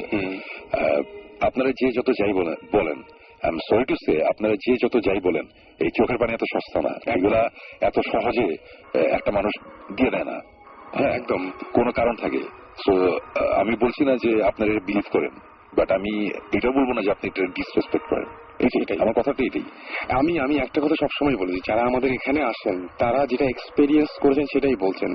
এখন সেটা যদি সত্য মিথ্যা বা এরকম ভাবে যদি মানে মাপতে চায়, তাহলে সেটা খুবই মানে ভুল হবে। আমার মনে হয় যে শুনে আপনি আপনার আমাদের বাংলাদেশের সবচাইতে বড় বাংলা, সেটা শব্দ আমি বলি, সেটা হচ্ছে যে মানে আমি বলি মতামতটা তো দিবেই, এবং মতামতের আগে আমি একটা খুব সুন্দর বিশেষণ যোগ করি, সেটা হচ্ছে যে সুচিন্তিত মতামত। মানে মতামতটা খুবই সুচিন্তিত হয়। হ্যাঁ, যেটা মানে একদম যোগ বিয়োগ গুণ ভাগ করে। তার ওই একটা কথা আছে না যে মনে, যেমন আমরা এখানে এখন দুজন মিউজিশিয়ান, আমি আর তপু, রাইট? আমরা দুজনেই গান গাই। সো আমাদের গান দুজনের দুই ধরনের। হ্যাঁ, সো আমাদের গান কিন্তু সবাই পছন্দ করে না। কেউ খুব পছন্দ করে, কেউ খুব অপছন্দ করে। হ্যাঁ, কেউ মানে কেউ মিডিয়াম, মানে আমি এক্সট্রিম জিনিসগুলো বলছি। কেউ আমাদের কাছে এরকম মেলও আসে, এটা কি অ্যালবাম বাইর করছেন, এই অ্যালবাম, মানে অনেক কথা বলে। আবার কেউ কেউ বলে এটা কি অ্যালবাম বাইর করলেন সবাই। হ্যাঁ, এইটাই আর কি। একটা মানুষের তো পক্ষে সম্ভব না যে সবাইকে, একটা মিউজিশিয়ানের পক্ষে সম্ভব না সবাইকে। সো সেইম ভাবে এই ভূতের গল্প বা ভূতের রেডিও অনুষ্ঠান বা ভূতের টিভি অনুষ্ঠান বা প্যারানর্মাল জিনিস, এগুলো সবার পছন্দ হবে না, সবার ভালো লাগবে না। কেউ বলবে খারাপ, কেউ বলবে ভালো। দুটোই দরকারি, দুটোই দরকার আছে। আমি অনেক আগে একবার ইয়েতে গিয়েছিলাম, আপনার তোমার এই অনেক আগে কথা, ছোটবেলায় প্যারিসে ঘুরছি, বাসাগুলো দেখছি, আব্বা আম্মা বলছে দেখো কি সুন্দর বাসাগুলো, কত সুন্দর করে বানানো, কি সুন্দর ডিজাইন। আমি দেখে বলছি যে কি জানি আমার কাছে অতটা ইন্টারেস্টিং লাগছে না। তো হঠাৎ করে একটা সময় একটা জায়গায় গেলাম, ওখানে বাসাগুলো খুব ভালো লাগলো। পরে আমার বড় ভাই আমাকে বললো যে এই বাসাগুলো কেন ভালো লাগছে জানো? আমি বললাম যে কেন? তো মাঝখানে কয়েকটা খারাপ বাসা আছে, ওই বাসাগুলো দেখতে খুব বাজে। তুমি কম্পেয়ার করতে পারছো, আগে তুমি কম্পেয়ার করতে পারো। সেটাই আমার কথা হচ্ছে যে ভালো খারাপ থাকবি। এখন যদি আমার গান কেউ কেউ পছন্দ না করে, কেউ কেউ যদি পছন্দ করে, সবাই যদি বলতো যে আমার গান বা তোকে বলতো তোর গান ভালো লাগে, তখন কিন্তু আমরা অতটা খুশি হতো, অতটা ভালো লাগে একদমই না। কেউ কেউ খারাপ বলে, কেউ কেউ ভালো বলে, ভালোর মজাটা পাওয়া যায়, ভালোর মজাটা পাওয়া যায় একদম। সেম ভাবে কেউ যদি বলে আমার গানটা খারাপ হয়েছে, ডেফিনেটলি আমার মন খারাপ হতেই পারে একদম। বাট তখন আমি এই জিনিসটা চিন্তা করি যে আজকে হয়তো বা এই মানুষটার আমার গানটা ভালো লাগছে না, বাট আমি দুইটা মানুষকে চিনি যাদের ভালো লাগে। তো আমি এই অনুষ্ঠান এত কথা বলছি অফ দ্য ট্র্যাক, এইগুলো বলার কারণ একটাই, সেটা হচ্ছে যে আমি আজকে চোখের সামনে দেখলাম যে একটা কাপল এখানে এসেছে আমাদের সামনে বসা, তারা গল্প বলছে এবং তারা কিভাবে ইমোশনালি ইনভলভ জিনিসটার মধ্যে একদম। আমার কাছে হচ্ছে যে ওইটাই যে আমরা যদি এখন সবকিছুরই এক্সপ্লেনেশন দিতে চাই যে এইটা হচ্ছে এটা এই জিনিস এক্সিস্ট করে না, এটা এটা তো হবে না। মানে আমার কথা হচ্ছে যে আজকে যদি আমরা সবকিছুর এক্সপ্লেনেশন দিয়ে যদি বলে ফেলি যে এটার রেজাল্ট হচ্ছে এটা অ্যাকচুয়ালি এই জিনিসই হয়েছিল, তাহলে তো অ্যাকচুয়ালি আমাদের এই পুরো পৃথিবীর মানব জাতির আর কিছু শেখার নাই। সবকিছু অবভিয়াস না তো আমাদের ওয়ার্ল্ডে, আমাদের আর কিন্তু তাই না, তো আমাদের কিন্তু আর কিছু শেখার নাই। আমাদের একটা কথা অ্যাড করতে চাই একদম, সেটা হচ্ছে গিয়ে এই যে ওনাদের চিন্তা করেন এই কথাগুলো তাদের কিন্তু এক্সপ্রেস করার মতো তার স্কোপ ছিল না। আজকে কিন্তু তারা পারতেছে যে মানুষকে বলতে, শেয়ার করতে পারছে যে আমাদের প্রবলেমটা আছে। This is a big thing আমি মনে করি। কারণ যাই হোক ওনাদের সাথে যাই হচ্ছে, অনেকের কাছে হয়তো এটা বিলিভ করছে না, কিন্তু তারা তো বলতে পারছিল না কাউকে। হয়তো অনেকে হেসে উড়াই দিতেছিল যে এটা কি হচ্ছে, কিন্তু কোনো একটা জায়গা আছে। শুনবে যেটা বলে যে ওনার চোখের পানি কিন্তু এত সস্তা না, সেটাই ওনার ওই ফিলিংসটা আসছে দেখে, ওই বাজে খারাপ ভাবটা আসছে দেখে তার চোখের পানি আসছে। তো আমাদের এটা একটু মানে if we can share and যদি চিন্তা করি তাহলে মনে করি যে প্রবলেম হোক সলভ করা সম্ভব। সেটাই আমাদেরও কথাটা সেটাই। এবং আমি বলবো যারা আপনারা SMS করে আপনাদের ঘটনাগুলো জানাতে চান, তারা শাউট লিখে স্পেস দিয়ে আপনার নাম লিখে স্পেস দিয়ে আপনার মেসেজ লিখে পাঠিয়ে দিন 9840 নম্বরে। রবিন লিখেছেন যে তার কাছে খুব ভালো লাগছে এবং তিনি ভয়ে ঠান্ডা হয়ে গেছেন। আচ্ছা, আমরা ভয়টুকুই চাই আসলে, যে ভয়টুকু আপনাদের ভালো, ভয় পেলে ভালো, একটু ভয় পান আসলে সেটাই। বিদ্যুৎ গুলশান থেকে লিখেছেন আমাদের আজ আপনাদের প্রোগ্রামটা এনজয় করে থার্সডে নাইটে করা যায় কিনা। আমাদের তো ইচ্ছা যে প্রতিদিন করবো, আপনারা কি বলেন? মারুফ লিখেছেন যে সরি দিস ইজ, আচ্ছা তিনি বলছেন যে দিস ইজ ডেভিল অর জিন। আচ্ছা তিনি আপনাকে যেটা উপমাকে তিনি একটা ইয়ে করেছেন, অ্যাডভাইস করেছেন যে আপনি মাথার কাছে কোরআন রাখতে পারেন, কোরআন শরীফ রেখে ঘুমাতে পারেন। আমাদেরকে উস্কানি নামে একজন SMS করেছেন এবং তিনি বলছেন যে আয়াতুল কুরসি পড়তে, মানে যখন ঘুমাবেন ঘুমানোর আগে। আর আমি বললাম যে কালো ড্রেস একটু কম পড়বেন। যাই হোক, আপনারা যারা এখনো আমাদের SMS করেননি, ইচ্ছা করলে আমাদের সাথে SMS করে শেয়ার করতে পারেন। শাউট লিখে স্পেস দিয়ে আপনার নাম লিখে স্পেস দিয়ে আপনার মেসেজ লিখে পাঠিয়ে দিন 9840 নম্বরে। bhutfm@radiofurti.fm এখানে আপনারা ইমেল করে আপনাদের যে ঘটনাগুলো আছে সেই ঘটনাগুলো আপনারা বলতে পারেন। এবং গান যেহেতু আপনারা খুব হেট করছেন ইদানিং বুঝতে পারছি, সুতরাং আমরা তবু হয়ে গেছে চলে আসি অবশ্যই গান নিয়ে না, ঘটনা শুনি। আচ্ছা, ঘটনা সেটা হচ্ছে সুমন ভাই আমাদের বাসায় আজকে 4 বছর হয়ে গেছে। তো এবং উনি খুব শীঘ্রই মনে হচ্ছে চেঞ্জ করবে নাকি, নিজের বাসায় গিয়ে উঠবে। আচ্ছা, ওনার সাথে এই দীর্ঘ 4 বছরে ওনার শ্রীপুরের বাসার যেই কাহিনী শুনেছি, ওনার ওখানে মিউজিক হোক বা এইসব এক্সট্রা স্পিরিচুয়াল, আমি এখানে একটা ইন্টারাপ্ট করি, সেটা হচ্ছে যে এই শ্রীপুরে আমাদের একটা বাংলো আছে, রাইট? সো ওখানে আমরা যাই, ওখানে আমরা মাঝে মাঝে থাকি। কেউ কেউ বলে এই বাসাটা হন্টেড, কেউ কেউ বলে কিছু না। কয়েকদিন আগে একজন আমাকে বলেছে যে ভূত FM এর চ্যানেলে কেউ একজন লিখেছে যে এই বাসায় গিয়ে আমি অনেক থেকেছি, ওখানে রাতের বেলা কুকুরের ডাক ছাড়া কিছু শোনা যায় না, এটা পুরো ভুয়া, এই বাসাটার কিছু নাই। এবং সে ক্লেম করেছে সে আমার কোনো আত্মীয় হতে পারে, আমি জানি না কে। বাট একটা জিনিস আমি বলি, ওটা একটা হ্যাচারি, ওটার ভিতরে কোনো কুকুর নাই, ওখানে কুকুর ব্যান্ড। সে যে কুকুরের আওয়াজ পেয়ে থাকে, তাহলে আমি সরি টু সে ওটা হয় সে মিথ্যা কথা বলেছে, আর না হলে একটু কুকুর ছিল। আর আরেকটা ব্যাপার ইন্টারপ্রিটেশন হচ্ছে যে এই বাসাটায় তপু অনেকদিন ধরে যাবে বলছিল। প্রথমে একবার আমার একটা মিউজিক ভিডিও শুটিং এর সময় সে গিয়েছিল, গিয়ে ওই একটা রাত আমরা থাকিনি, আমরা চলে এসেছিলাম। ওইটার একটা ঘটনা আছে, ওইটা তো এখন বলতে পারবে না, এটা আমাদের ভৌতিষ্টের ফার্স্ট এপিসোডের ঘটনা। আচ্ছা, আমি ওই ঘটনায় সব যেটা না বলে ওকে আমি জাস্ট ওয়ার্নিংটা দিয়ে দিলাম। তো সেকেন্ড টাইম আমরা সবাই যখন একসাথে গেলাম, এটা নিয়ে তপুর একটা ঘটনা আছে, ওই ঘটনাটা বলবে। ঘটনাটা বলার আগে আমি আবার একটু ইন্টারাপ্ট করি। শিওর। সেটা হচ্ছে এর আগের দিন টেলিফোনে আমি কিছু কথা বলেছিলাম, তপু তখন ছিল আমাদের সাথে, সবাই ছিল, ফায়সাল ছিল, ইশতিয়াক নামে একজন ছিল, ফায়সালের ছোট ভাই। তো আমরা সবাই গিয়েছিলাম, আমাদের ওখানে কিছু ইন্টারেস্টিং কিছু ঘটনা ঘটেছিল, ওটা নিয়ে আমরা শেয়ার করছিলাম। এবং আজকে তপু এসেছে এবং হোপফুলি সামনে আলিফ আসবে। আলিফেরও অনেক ইন্টারেস্টিং ঘটনা আছে।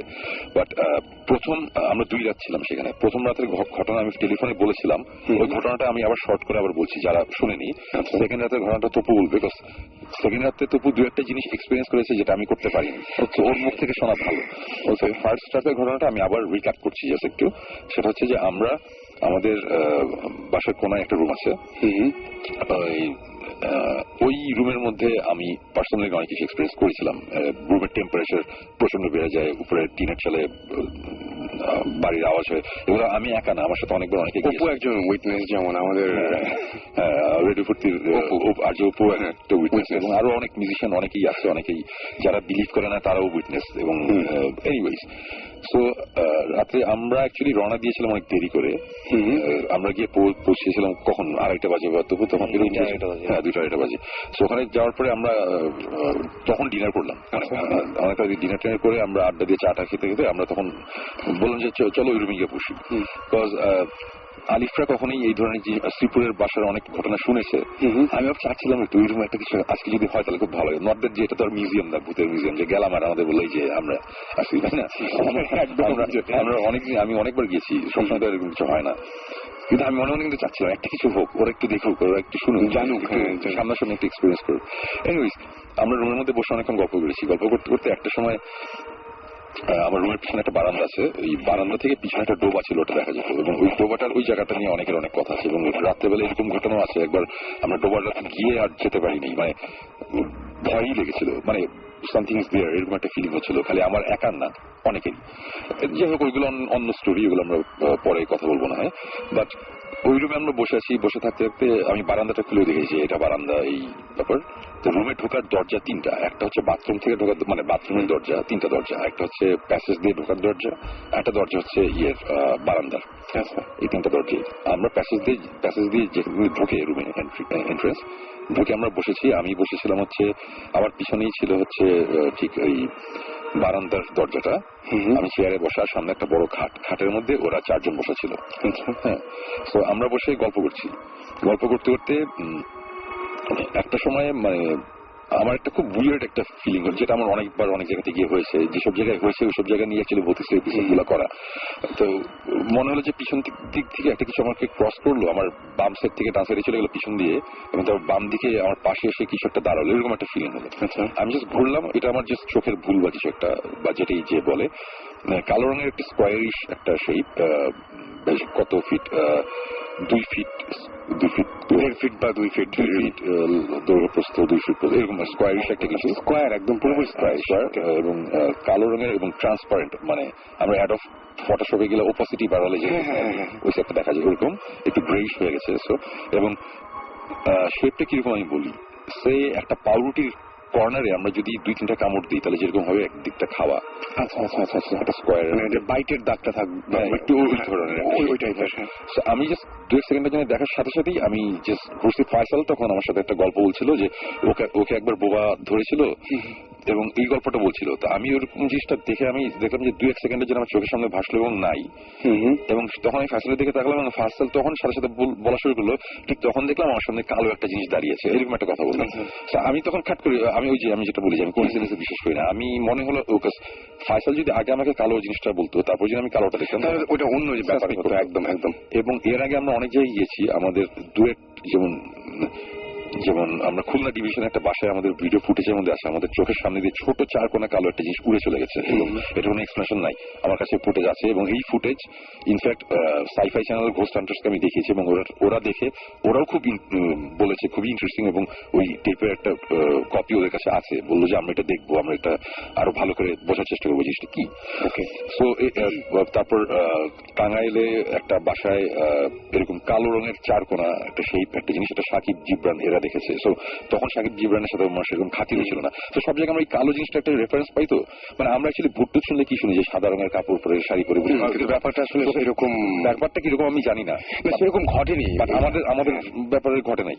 আমরা সবসময় কালো এবং খুব উইয়ার্ড 4 কোণা শেপ, ছোট বড় এই টাইপের। তো ওটার সাথে সাথে আমি তখন বিছানার মধ্যে ফয়সাল, আলিফ আর ইশতিয়াক, এই 3 জন বসা, তপু বসা। তো ফয়সাল হচ্ছে বাম দিকে আমার কোনাকোনি আর বাকি তিনজন ওই সাইডে। আমি হঠাৎ করে দেখলাম যে ওরা কি নিয়ে জানি কথা বলছে। আমি বললাম যে কি ব্যাপার? তখন বলছে যে না শোন ভাই, আপনার পিছনে দরজাটা খোলা। আমি বললাম দরজাটা তো আমি ভিড়িয়ে দিয়েছি, এবং দরজাটা হচ্ছে দেখলে বুঝতে পারবো এটা হচ্ছে লোহার দরজা এবং খুব বড় একটা তালা লাগানোর মতন একটা জিনিস, বেশ ভারী একটা দরজা। তো আমি তখন বললাম যে দরজাটা হয়তো বা ওই ইশতিয়াক মাঝখানে পানি আনতে গিয়েছিল, পানি আনার সময় অন্য দরজাটা যখন খুলেছিল, খোলার পর দরজাটা টানার পর ওই যে ভ্যাকিউম ক্রিয়েট হয়, দরজা অটোমেটিক খুলে যেতে পারে আরেকটা। বললাম মনে হয় এরকম একটা কিছু একটা হয়েছে। তখন তবু বললো যে না আসুন ভাই, ও পানি আনার আগে থেকে আমি নোটিস করছি দরজাটা খোলা।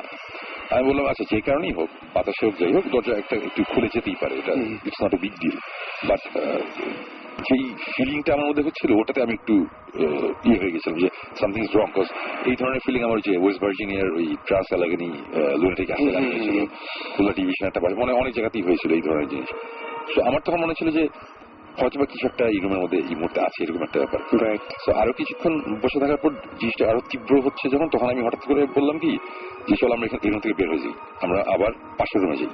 বিকজ আমার মাথায় তখন একটা জিনিস কাজ করছে যে আজকে আমি এখানে ভৌতিক টিম নিয়ে আসিনি, আজকে আমি একা এসেছি, এবং তপুর সেকেন্ড টাইম এবং আলিফদের ফার্স্ট টাইম, এবং উল্টাপাল্টা যদি একটা কিছু হয় এটা আমার জন্য একটা অন্যরকম বাজে একদম সবার জন্যই। আমি বললাম চলো যাই, এবং ওরা আমার চেহারা দেখি বুঝলো যে সামথিং ইজ রং, আছে যাই। আমরা তখন ওই রুমের দরজাটা বন্ধ করে আমরা চলে আসছি, লাইট টাইট নিয়ে চলে এসে আমরা পাশের রুমে বসলাম। একটা বড় রুম আছে যেই রুমে বসে আমরা আড্ডা দিই, মুভি টুভি দেখি। ওই রুমে বসে আমরা গল্প করতে করতে হঠাৎ করে ওই পাশের রুম থেকে আবার একটা আওয়াজ আসলো। তবু ফার্স্ট আওয়াজটা দুইবার ছিল না, ধূপ ধূপ এরকম একটা। ফার্স্ট আওয়াজটা কোনটা একবার দুইবার ফার্স্টটা দুইবার হয়েছে, সেকেন্ডটা বোধহয় একবার, আমি অতটা মনে যে আওয়াজ শোনার পরে তখন সবাই বলতেছে যে শুনবে একটা আওয়াজ আসছে। আমি বললাম আওয়াজ তো টুকটাক হয়, এটা কোনো এটা it's not a big deal, আওয়াজ তো হতে পারে, এটা ব্যাপার না। এরকম এর আগে টিনের চালের উপর মনে হচ্ছিল কেউ মানে কিল মারতেছে, এরকম আওয়াজ আমরা শুনছি কন্টিনিউয়াস সারা রাত হয়েছে আর কি। সো আমরা কথা বলতে বলতে আওয়াজ আবার হলো। সেকেন্ড টাইম যখন হয়েছে তখন আমি বললাম যে আমার মনে হয় এখন আমার রুমে যাইতে হবে, তো আমি যাচ্ছি, তো তোমরা জেনেছিলে আসো। তো বলেছি ঠিক আছে। আমি গিয়ে দরজাটা খুললাম, খোলার সাথে আমার পিছনেই ছিল বোধহয় ইশতিয়াক, সেগুলো লাইটটা জ্বালাই। আমি বললাম না লাইট জ্বালাবা না, আমি যে জিনিসটা ফিল করতেছি আমি ওটা ফিল করতে চাই, আমি চোখে থেকে কিছু দেখার কিছু নাই, আমি বোঝার চেষ্টা করি যে আদৌ রুমের মধ্যে কিছু আছে কিনা। দরজাটা দিয়ে খোলা, আমরা গেলাম, কি আমি ফার্স্টেই আমি আমার জুতা খুঁজলাম, বিকজ আমি জানি যে আমার জুতো দুটো আমার যেখানে বসেছিলাম ওখানে জুতো খুলেছিলাম আমি। আমার মাথায় না আমার কাছে মনে হচ্ছিল যে জুতাটা দিয়ে কেউ যদি ফ্লোরের মধ্যে বাড়ি দেয় তাহলে যেরকম আওয়াজটা কিছুটা ওরকম। তো ফার্স্টে আমার চোখ গেছে আমার জুতোর দিকে। আমি দেখলাম যে আমার জুতো দুটোই আমার ইয়ের নিচে রাখা, চেয়ারের নিচে। চেয়ারের নিচে অ্যাকচুয়ালি জুতাটা ছিল না, জুতাটা হচ্ছে খুলে রাখা হয়েছিল, তারপরে আমি চেয়ারটা টেনে সরানোর পরে চেয়ারের নিচে চলে গেছে। ব্যাপারটা ওরকম। আমি ফার্স্টেই জুতাটা নিয়ে আমি ওই যে বাইরে প্যাসেজ থেকে যেই আলোটা আসছিল আলোতে নিলাম, রুমের তো লাইট আমি নেবানো। আলোতে দেখলাম যে জুতার নটটা সবকিছু ঠিকঠাক আছে নাকি, দেখে মনে হলো যে পুরো নর্মাল। আমার এটা হচ্ছে ওই হাইকিং বুট টাইপের, আমি এটা ফিতা খুলি না, ফিতা আটকে থাকে। আমি ফার্স্টে খেয়াল করলাম ফিতা খোলা কিনা, ফিতা ঠিক আছে, সব ঠিকঠাক। আমি জুতাটা নিলাম, নিয়ে বললাম যে চলে আসছি। আসার পরে আবার আমরা বসে গল্প করতে করতে একটা সময় আবার আওয়াজ, সেকেন্ড টাইম আওয়াজের পর আমরা আবার গেলাম।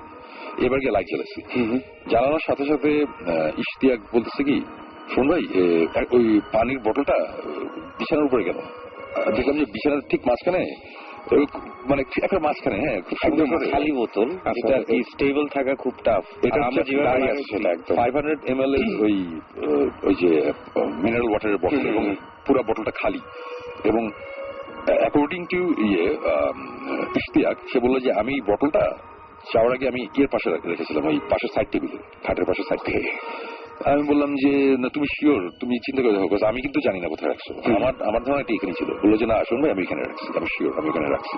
এটা নিয়ে আমরা কথা বলা বলি। যেটা এত পাতলা হয় যে তপু ভাই যেটা বলছিলেন যে দাঁড়িয়ে থাকাটা একটু ডিফিকাল্ট, সেটাই। এবং চলো খাট প্লেন হতো একটা কথা, মানে একটা খাটের উপর একটা 500 ml এর খালি বোতল, এটা যে কেউ বাসে টেস্ট করলে বুঝবে যে এখানে রেখে আমি যদি খাটে একটু বসি তাহলে এটা পড়ে যাওয়ার কথা। ওটা খুব সুন্দর মতো দাঁড় করানো। সবাই খাট থেকে নেমেছে এর মধ্যে, এবং বের হওয়ার সময় সবাই বেশ তাড়াহুড়ো করে নেমেছে।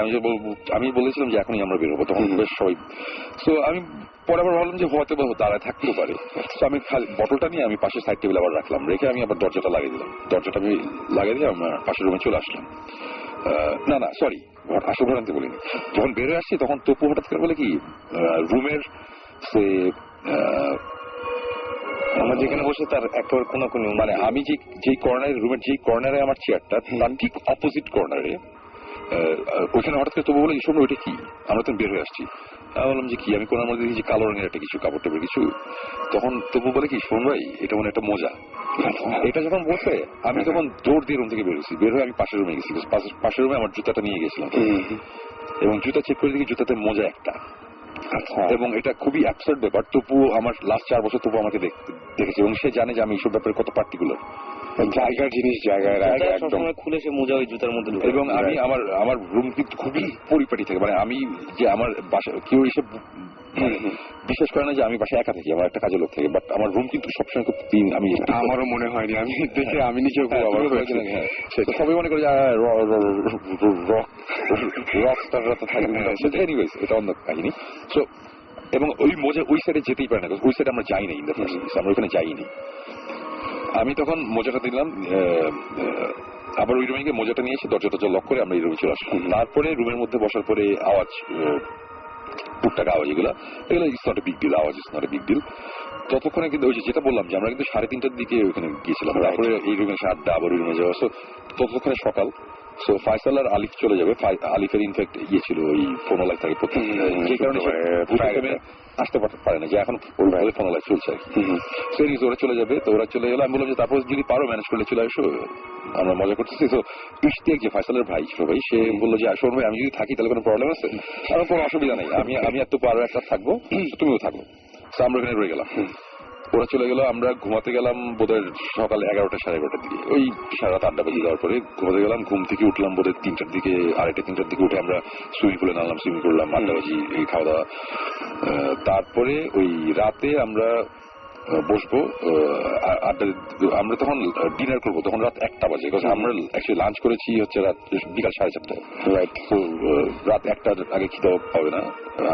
আমার একটা কেয়ারটেকার ওই বাসায় থাকে না, পাশে থাকে, ওকে ডাকা, মানে খাবার টাবার রেডি করছে। ঠিক তখন দেখলাম যে আলিফ আর ফাইসাল গাড়ি নিয়ে আসছে, চলে আসছে। আসার পরে তখন কিন্তু ওই যে রেডিও ফুর্তি থেকে তখনই কলটা হলো, ফাইসাল, আলিফ, আমরা যে সবাই ফোনে কথা বললাম। ফোনে কথা বলার পরে আমরা ততক্ষণ, তারপর আমরা খেয়ে আমরা তখন ওই রুমে আর বসি নাই, আমরা তখন বসি বড় বারান্দার পাশে যে রুমটা। এই রুমে বসলে মাঝে মধ্যে ওই যে বারান্দার পিছনে মানে কোনো আওয়াজ পাওয়া যায় কিনা, মানে আমার জন্য এটা অনেক ইন্টারেস্টিং ব্যাপার। আর ওরাও চাচ্ছি একটা কিছু এক্সপিরিয়েন্স করি এই টাইপের। আমরা অনেকক্ষণ বসে থাকতে থাকতে, এটা হচ্ছে সেকেন্ড দিনের ঘটনা আর কি, অনেকক্ষণ বসে থাকতে থাকতে তারপর একটা সময় বললাম যে ঠিক আছে চল আমরা ওই রুমে যাই। আপনি বিকাল থেকে বলতেছিলেন যে আমার আজকে একটু কেমন লাগতো, রাইট। হ্যাঁ, তুমি তো এগুলো ধরাই দিও, আমাকে তো সব মনে নেই, মানে আমার একটু ইয়ে লাগছিল। তারপরে রাতের দিকে, যে এখন মনে পড়লো, রাতের দিকে ওই সময় আমি বলতেছি কি যে আমার কেন মনে ওই রুমে একটা কিছু হইতেছে, আমার ওই রুমে যাইতে হবে, মানে যাইতেই হবে। আমি তখন মানে পুরো হাইপার আর কি, এখন আমার মানে, এবং সাকিব নাই, জিবরান নাই, ক্যামেরা নাই, মানে আবার ওটা নিয়ে আবার ইয়ে করতেছি যে এইসব ইনভেস্টিগেশনে গেলে আমরা যে পরিমাণ ইকুইপমেন্ট নিয়ে যাই, যা করি নাই করি, এই ব্যাপারটা ওরকম না। ওইটা তখন বলো কি দরজাটা, মানে আমি তারপরে যেটা হচ্ছে যে সুমন ভাই সবার সামনে, আমি সুমন ভাই ঠিক পিছনে, আমার পিছনে ফয়সাল ভাই, তারপরে আলিফ, তারপরে হচ্ছে ইশতিয়াক। তো আমরা সব যাচ্ছি, সুমন ভাই আস্তে করে দরজাটা খুলেই আমার মনে হয় যে ওনার একটা ইলেকট্রিক শক গেছে বডি দিয়ে, তো আমার মনে হচ্ছে উল্টা করে দৌড় দিচ্ছে, আসলে উনি দৌড়াচ্ছিলেন না। আচ্ছা, আমি আগে থেকে টেন্স, তো সো আমি উল্টা করে সোজা দৌড় আগের রুমে, আমার দেখা দেখি আলি ফয়সাল সব দৌড় দিয়ে ওই রুমে দাঁড়াইছে, আর দুই সঙ্গে আস্তে আস্তে হেঁটে হেঁটে আসছে, চোখ টোক লাল, হাত কাঁপতেছে। তো উনি বললেন যে দরজা খুলেই ওনার ফিল হয়েছে যে ভিতরে কিছু একটা আছে। এবং তখন আমরা যেটা ডিসাইড করি যে আজকে যাই হোক আমরা আজকে ওই রুমেই থাকবো। এবং এই ফিল তো অনেক সময় হয়, তাই না, যে আছে এরকম বা কিছু একটা। আমি এটা একটু এক্সপ্লেন করি যে ওয়েস্ট ভার্জিনিয়ার ওই যেই অ্যাসাইলামটার কথা বলেছি, ভয়ঙ্কর একটা এক্সপিরিয়েন্স হয়েছিল ওখানে, এই 4তলাতে যেই ফিলিংটা ছিল, আমি বলবো এটার চেয়ে অ্যাটলিস্ট 10 টাইমস বেশি। মানে এখানে ওই রুমে আমি দরজাটা খুলে আমি সাথে সাথে ঠাস করে আবার দরজাটা লাগেছি, মানে ফর এক্সাম্পল এই যে আমার এই মুহূর্তে যে আমি একদম গুজবাম্পসটাকে এখন দেখা যাচ্ছে, মানে আমি লিটারালি ফিল করতেছিলাম যে সামথিং ইজ ভেরি রং, মানে ওই রুমটার মধ্যে কি জানি একটা, মানে আমার এরকম ফিল খুব কম হয়, মাঝে মধ্যে হয় আর কি। সো এই জিনিসটা খুব বেশি ছিল আর কি ওই দিন। সো তখন আমরা আবার ওই রুমে চলে আসলাম, তখনই আমরা ডিসিশন নিলাম যে কি হবে আজকে, ডিসিশনটা কি, আমি একটু কনফিউজ বিকজ আমার সাথে আজকে যারা আছে এরা ভর্তি টিমের না, এরা এক্সপিরিয়েন্স না, এবং আমরা কোনো ইনভেস্টিগেশনে আসিনি। রাইট, আমরা গেছি যে আমরা সুইমিং পুলে গোসল করবো, একটা আড্ডা দিব, মজা করবো, আর যদি একটা কোনো এক্সপিরিয়েন্স হঠাৎ করে এরকম শব্দ পাওয়া যায়, ইচ্ছা সবারই ছিল যে কিছু একটা হোক, আবার ভয়ও পাচ্ছিলাম সবাই, বাট শেষ পর্যন্ত আমরা ডিসাইড করলাম যে আজকে যাই হোক থাকবো আমরা এই রুমটাতে। এবং তারপরে আবার আমরা গেলাম, সময় গিয়ে লাইট জ্বালাবেন, জ্বালায় ওনার ঢোকার সাথে সাথে আমি দেখছি ওনার মুভমেন্ট, এক্সপ্রেশন সবকিছু চেঞ্জ। কেমন জানি করতেছেন উনি, মানে একটু কেমন ঘাটটা চুলকাচ্ছেন, ইয়ে করতেছেন, চোখটা কেমন একটু লাল লাল। উনি চেয়ারে বসছে আর আমরা সবাই গিয়ে খাটের মধ্যে বসলাম। বসে সময় যেটা বলতেছিল যে আজকে তোমাদের একটা লাইফ টাইম এক্সপিরিয়েন্স হবে, সো বি রেডি। আমি যে কেন শুনবো কি হয়েছে। আর আমি এমনিতে কিন্তু অনেক ভীতু, মানে অনেক ভীতু ইনোসেন্স হচ্ছে গিয়ে আজাইরা জিনিসে ভীতু, কিন্তু শব্দ হইলেই আমার মনে হয় কি না কি হয়, সেটা হচ্ছে আসলে এরকম। তো আমি গিয়ে বললাম জিজ্ঞেস করলাম কেন শুনবো কি হয়েছে। মানে আমরা সবাই কিন্তু টেন্স, কারণ শুনুন ভাই ইজ নট নর্মাল, হাত কাঁপতেছে, পা কাঁপতেছে। শুনে বলে যে এই মুহূর্তে এই রুমে একটা জিনিস আছে, সো আমি ওটা ফিল করতেছি। তো এটা বলার সাথে সাথে আমি দেখলাম যে ওনার এই ঘাড়ের উপর থেকে যত রগ আছে, মাথার এইখানকার সব রগ আমি দেখতে পারতেছি, তার মুখ এবং ঘাড় সব জায়গায় রগটা দেখতে পারতেছি। এবং এইটা কোনো নর্মাল মানুষের পক্ষে এটা সম্ভব না ক্রিয়েট করা, যদি না কেউ তার গলা চেপে ধরে বা গা চেপে ধরে, ব্লাড সার্কুলেশন বন্ধ হয়ে যায়। কিন্তু রুমে নর্মাল হাত কাঁপতেছে, পা কাঁপতেছে, ওনার সব রগ বের হয়ে গেছে এবং তার চোখ লাল হয়ে গেছে, মনে হচ্ছে চোখ দিয়ে রক্ত পড়ছে, এমন একটা ফেস ছিল ওনার। এবং এই জিনিসটা করে সুমন ভাই বলতেছেন যে আমি এই জিনিসটা দেখিনি যেটা তোমরা এক্সপিরিয়েন্স করছো। আমি তখন হয়েছে কি, আমি যখন আমার যে ফিলিংটা, এই ফিলিংটা আমার ওই আগে অনেকবার হয়েছে, সেটা হচ্ছে যে মনে হয় যে ঘাটটার কেমন জানি হয়ে যেতেছে। এটা আমি জানতে চাচ্ছিলাম যে তখন আপনার আসলে কেমন লাগছিল। এটা আমার এর আগে আমি অনেকবার ভূতে ফিল্মে বলছি যে যাওয়ার পর দেখলাম যে গা প্রচন্ড গরম লাগছে, মনে হচ্ছে কিছু পিঞ্চ করতেছে গায়ের মধ্যে, মানে পুরো অন্যরকম একটা ফিলিং হয়। গা অনেক সময় এক্সট্রিম লেভেলে চামড়া জ্বলা শুরু করে, মনে হয় যে আমার অনেক জ্বর আসছে, গা অনেক গরম লাগতে থাকে, ঘাটটা অনেক ব্যথা করতে থাকে, মানে ব্যথা ঠিক না, মানে ভার হয়ে যায়, মানে অ্যাজ ইফ ঘাড়ের উপর কেউ বসে আছে, এরকম একটা জিনিস হয়। এই ধরনের ফিলিং এর আগে আমার হয়েছে, বাট ওই দিন অনেক বেশি হচ্ছিল আর কি। সো আমি না তখন ওদের দিকে তাকাচ্ছি, তখন হঠাৎ করে আলিফ আর তোমরা বলতেছে যে শুনবে আমরা কি চলে যাবো ওই রুমে। আমি বললাম যে কেন যাবো, বলে আপনি কি অসুস্থ, আপনার শরীর খারাপ মনে হচ্ছে। আমি বললাম যে না, আমার শরীর খারাপ না, আমার যেটা হইতেছে এরকম হয়। আর তখন আমি তাদের বলেছি যে দেখো, তোমরা যে আজকে এখানে আসো, এখন এই মুহূর্তে রুমের মধ্যে যেটা হইতেছে এটা তোমরা তো বুঝতেছো না, বাট তোমরা এক্সপিরিয়েন্স এসছো, এই I give you the experience. এখানে বসে থাকো, কিছু হলেও হবে, না হলেও তোমরা বলতে পারবো যে একটা কিছু রুমের মধ্যে হয়েছে। বিকজ আমি তখন পুরো বুঝতেছি সামথিং রং এই রুমের মধ্যে, এরকম একটা কিছু যেটা হতে যাচ্ছে, তখন তো হচ্ছেই। আচ্ছা, আমরা একটা মেজর জিনিস বলি নাই, তো আমরা স্কিপ করছি। কোনটা? বালিশের কথাটা। ও আসলে এই ঘটনাটা কোথা থেকে শুরু বলি, আমরা রুমের মধ্যে ঢোকার পর তো লাইট জ্বালাইছিলাম। আসল যেটা দিয়ে শুরু হয়েছে আর কি ঘটনাটা, রুমে ঢোকার পর আমরা বিছানার উপরে, আসল ঘটনা বলি নেই, বিছানার উপরে দুইটা বালিশ রাখা, মাঝখানে দুইটা বালিশ, তার পাশে একটা বালিশ, তিনটা বালিশ রাখা, মানে সিঁড়ির মতো না, দুইটা একটার উপর আরেকটা পাশে।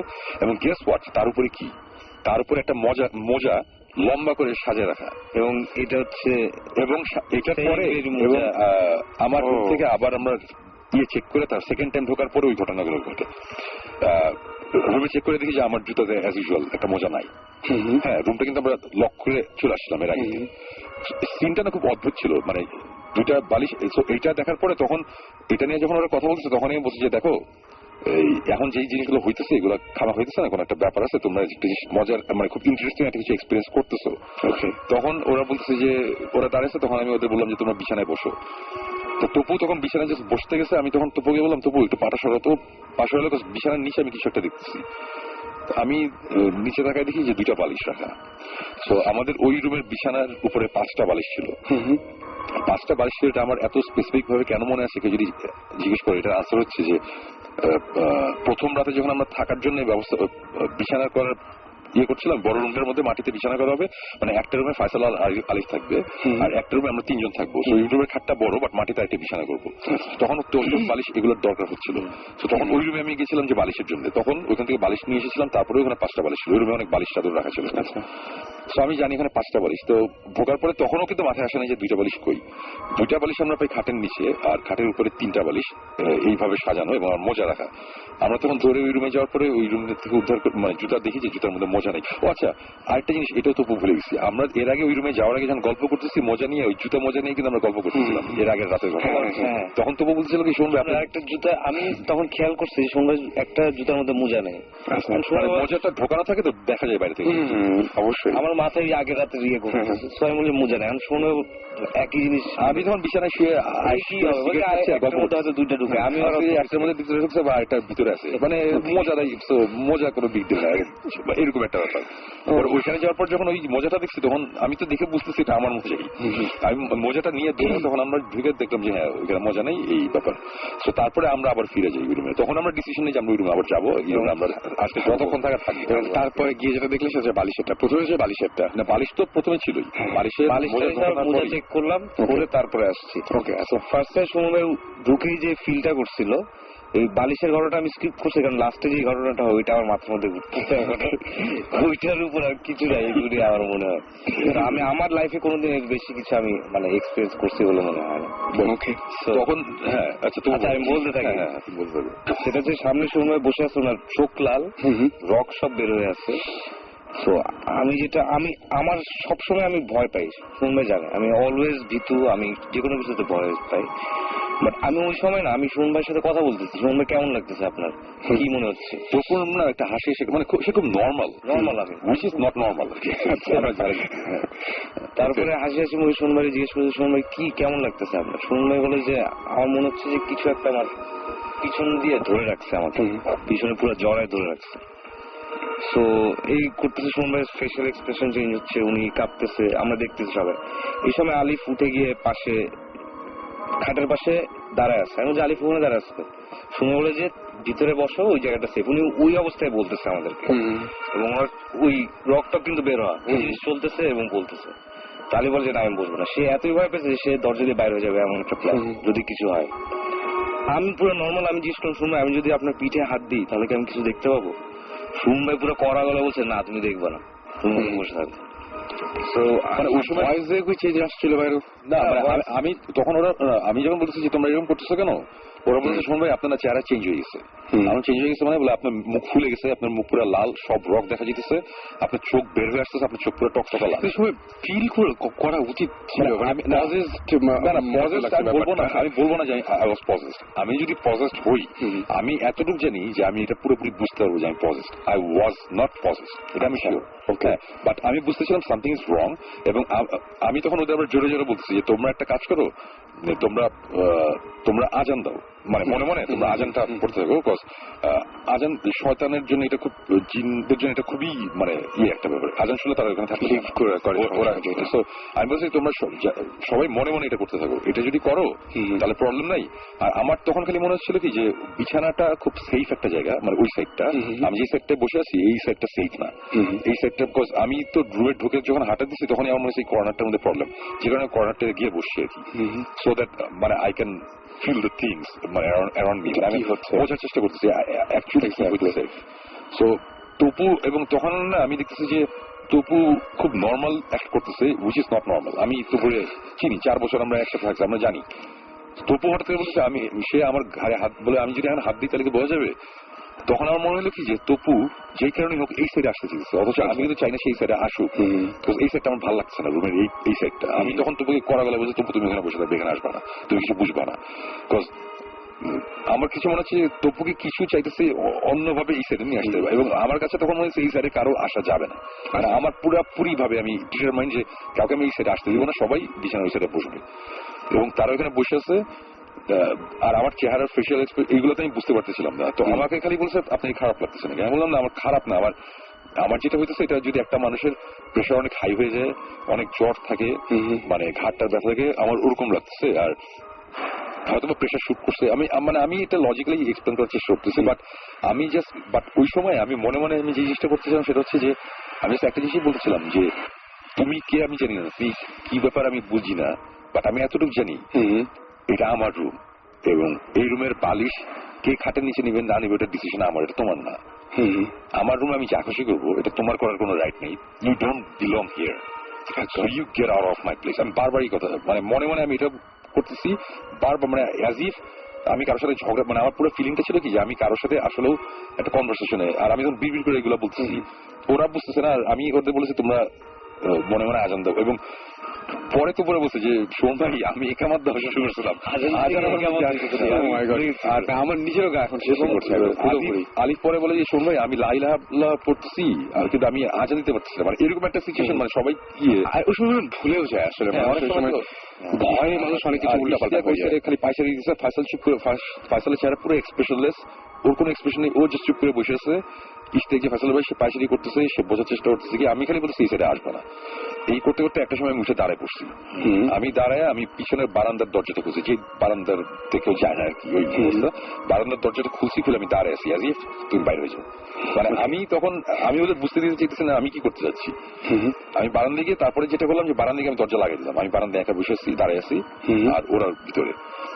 আমার না আমার তো ফিলিংটা আমার মধ্যে আছে, যতক্ষণ ধরে ফিলিংটা আমার মধ্যে আছে ততক্ষণ তার মানে হচ্ছে যে দিস থিং অথবা এই ফিলিংটা অ্যারাউন্ড মি মানে হচ্ছে আমার আশেপাশে আছে একদম। আমি চাইতেছি যে এই রুম থেকে জিনিসটা বাই করতে, আমি বারান্দায় গিয়ে দাঁড়াইছি, এখন দাঁড়ায় থাকতেছি আর আমি বলতেছি আমি জাস্ট বলছি গেট আউট। শেষে এক সময় বেশ জোরে বলছি যে গেট আউট। থার্ড টাইম যখন জোরে বলছি ওটা বোধহয় তোমরা শুনছো বারান্দা থেকে। এবং তখন যে জিনিসটা হইলো এটা হচ্ছে যে অ্যাজ ইফ আমার এই যে অস্বস্তি লাগে, যে ঘাড়ের মধ্যে প্রেশার, এই জিনিসটা পুরো মানে ধাম করে নাই। মানে আমি এর আগে বলছিলাম না যে ওয়েস্ট ভার্জিনিয়াতে 4th ফ্লোর থেকে যখন আমি সিঁড়িতে যাই, আমরা সিঁড়িতে যাওয়ার সাথে সাথে মনে হলো একটা প্রশান্তি, মানে একটা কিছু একটা নাই, নেমে গেল ঠিক ওই ফিলিংটা। এবং এই ফিলিংটার 1 সেকেন্ড এদিক সেদিক আমার সামনে 2-3টা গাছ ছিল, অন্ধকারে কিছু দেখা যাচ্ছে না, গাছের মধ্যে একটা আওয়াজ টাক টাক টাক এরকম 3টা আওয়াজ, আর একটা ডালপালা নড়ার একটা আওয়াজ। আমি বলতেছি না যে একটা কিছু আমার জিনিস ছিল ওটা উড়ে চলে গেছে গাছের মধ্যে, আমরা আসলে কিছুই বলছি না, আমরা জাস্ট কি হয়েছিল সেটা বলছি। এবং হয়তো গাছে তখন একটা কাঠ বিড়ালি বা কিছু থাকতে পারে। এটা আমি জাস্ট মনে করলাম, মনে হলো যেটা বলার দরকার আছে। তো এই ঘটনা এটা হইলো, হওয়ার পরে আমি সাথে সাথে রুমের মধ্যে ঢুকছি।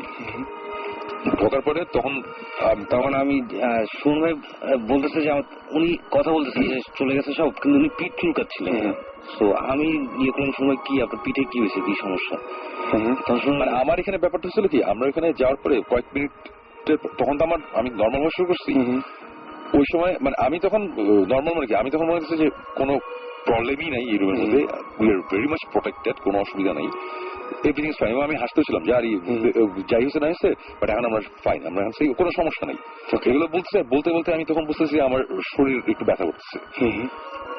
তারপরে হঠাৎ করে বলতাম যে পিঠে বেশ ব্যথা করতেছে, পিঠের নিচ দিকটায় মানে বেশ মানে ব্যথাটা একটু বেশি। আমি তখন বললাম, আমি তখন পিঠে হাত দিতেছি, তখন তো মানে বললো যে সুমন ভাই কি সমস্যা কি? আমি সুমন ভাই বলে দেখো তো কি হচ্ছে। আমি তখন টেনজি উঠাইছি, উঠে যেটা দেখলাম যে ওনার মাঝখানে মেরুদণ্ড আর বাকি কোনাকুনি ভাবে পিঁপড়া যদি কামড় দেয় মানুষজন বা মশা কামড় দিলে ফুলে যায় না, চারপাশে উঁচা হয়ে যায়, একদম পুরো ডিজাইন করা 3 কোনা এরকম দাগ মেরুদণ্ডের পাশ দিয়ে, পিরামিড শেপের, মানে একেবারে সিনক্রোনাইজ। এগুলো নট দেন যে আনইভেন এরকম কিছু না, সিনক্রোনাইজ। এবং এটার ভিডিও আছে আমাদের কাছে, পুরো সিনক্রোনাইজ, একটার পর একটা। ধান যেমন বুনলে যেরকম হয় ওরকম গ্যাপে গ্যাপে 3 কোনা মেরুদণ্ডের 2 পাশ দিয়ে নিচের দিকে নেমে গেছে দাগ অনেকগুলা। এটা কি কোনো পেন্টাগ্রাম টাইপের এরকম টাইপের? পেন্টাগ্রাম না, কিছুটা ট্রায়াঙ্গেল বেসটা হয়তো বা নাই, মানে এরকম 2 কর্নার 2টা আছে উপরে মানে। এবং আমি তো তখন ওরা না দেখে বলতেছে যে দিস ইজ ক্রেজি, এগুলো বলতেছে। আমি বলছি কি হয়েছে, ভিডিও করো। তখন সে আমার আইফোনটা নিয়ে ভিডিও করে আমার দেখালো।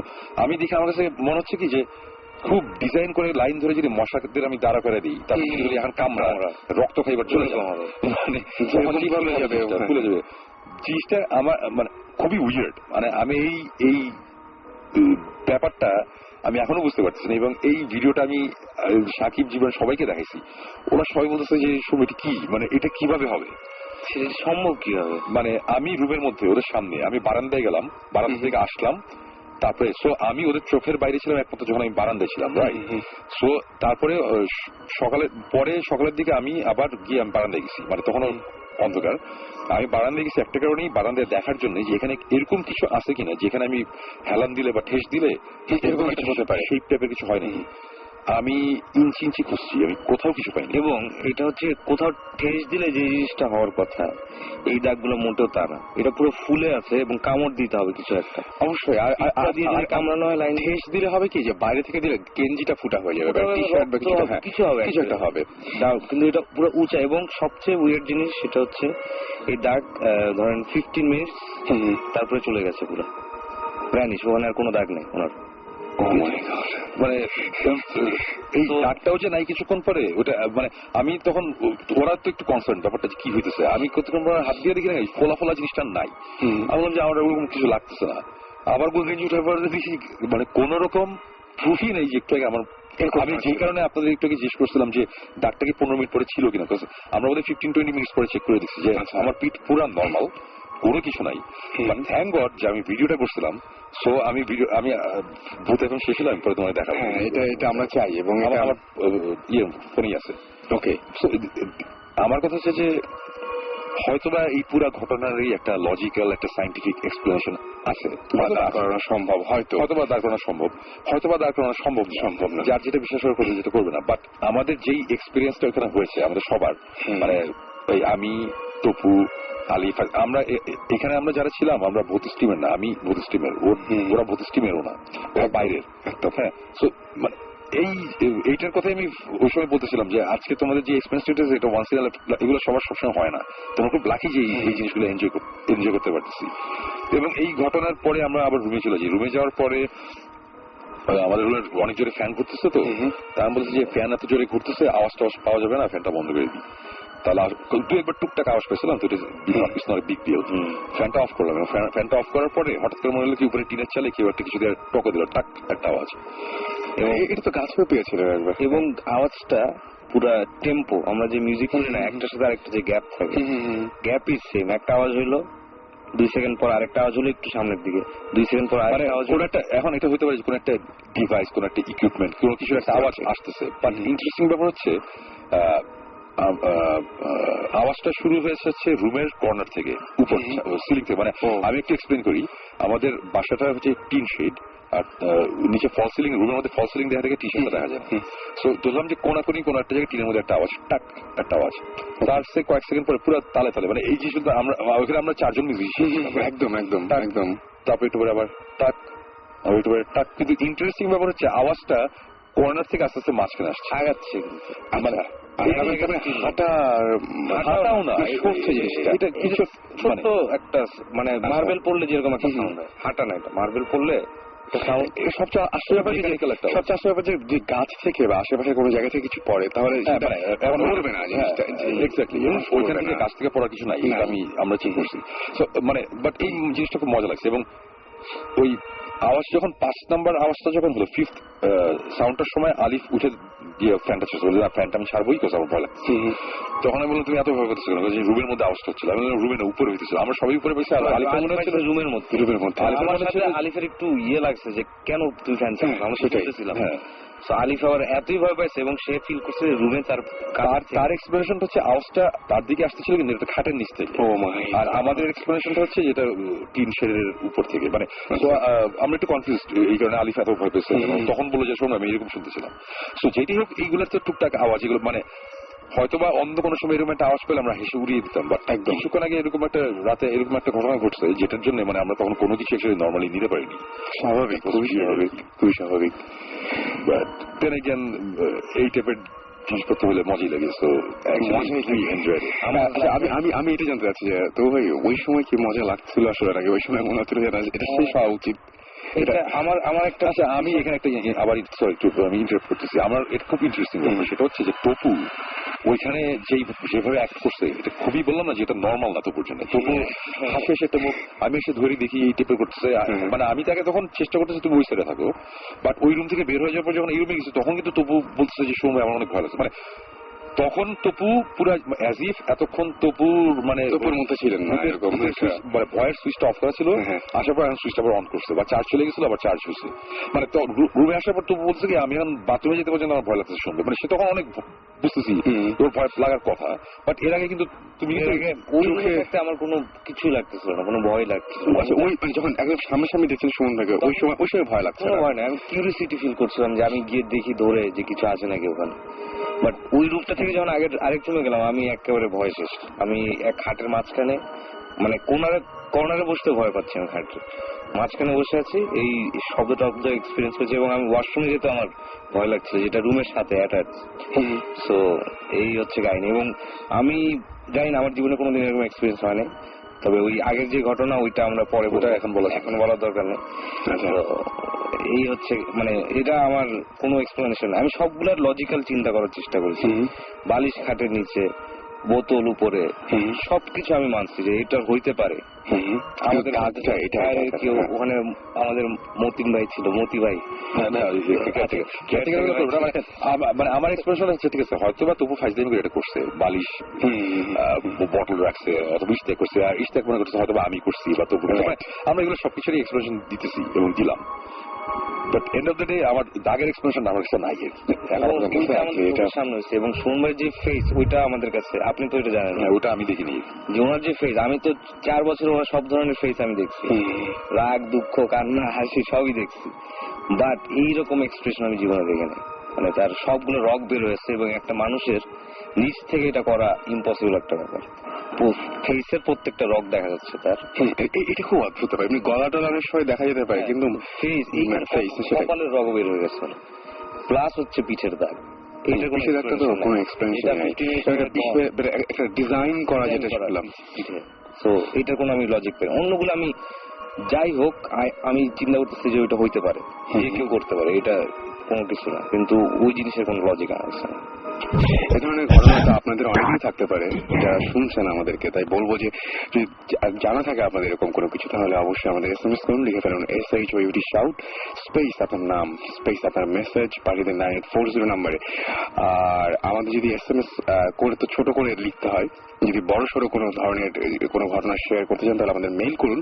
আর মেইল করতে হবে হচ্ছে শাউট ভূত FM, ভূত FM হলে আমি স্পেলিংটা একটু বলে দিই, BHOOT ভূত FM @radiofurti.fm এ SMS করতে আপনি ইচ্ছা করলে আপনার ইমেল করে আপনার ঘটনাগুলো শেয়ার করতে পারেন। আমি বলতে পারবো যে আমাদেরকে এই মুহূর্তে দেখতে পাচ্ছি যে জাকি আমাদের SMS করেছেন, এছাড়া SMS করেছেন শাফিন, SMS করেছেন দীর্ঘদিন, আচ্ছা SMS করেছেন মুন্না, এছাড়াও আমাদের SMS করেছেন হাসান ভৌতিস টিম, আচ্ছা ভূত FM এর ভৌতিস টিম এবং ভূত FM এর কাছে পিঞ্জু আমাদের SMS করেছেন, এছাড়াও ভুবান, ইশাক, চমক, রাফায়াত, আরশিয়া, নাভিদ, পলাশ, রনু এবং আমাদের SMS করেছেন শ্যামল, ওয়াসেক সহ আরো অনেকে। থ্যাংক ইউ আমাদের সাথে থাকার জন্য। এন্ড আমরা কি একদম একটা গান শুনে আসি, ফুয়াদ ফিচারিং তপু এবং আনিদার একটাই গান শুনে আসবো এবং তারপরে আমরা আবার ব্যাক করবো। সো স্টে টিউন রেডিও ফুর্তি এন্ড ডোন্ট স্টপ দ্য ফুর্তি। ফিরে আসছি একটু পরেই।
আমরা আছি আপনার সাথে এবং থাকবো আরো বেশ কিছুক্ষণ।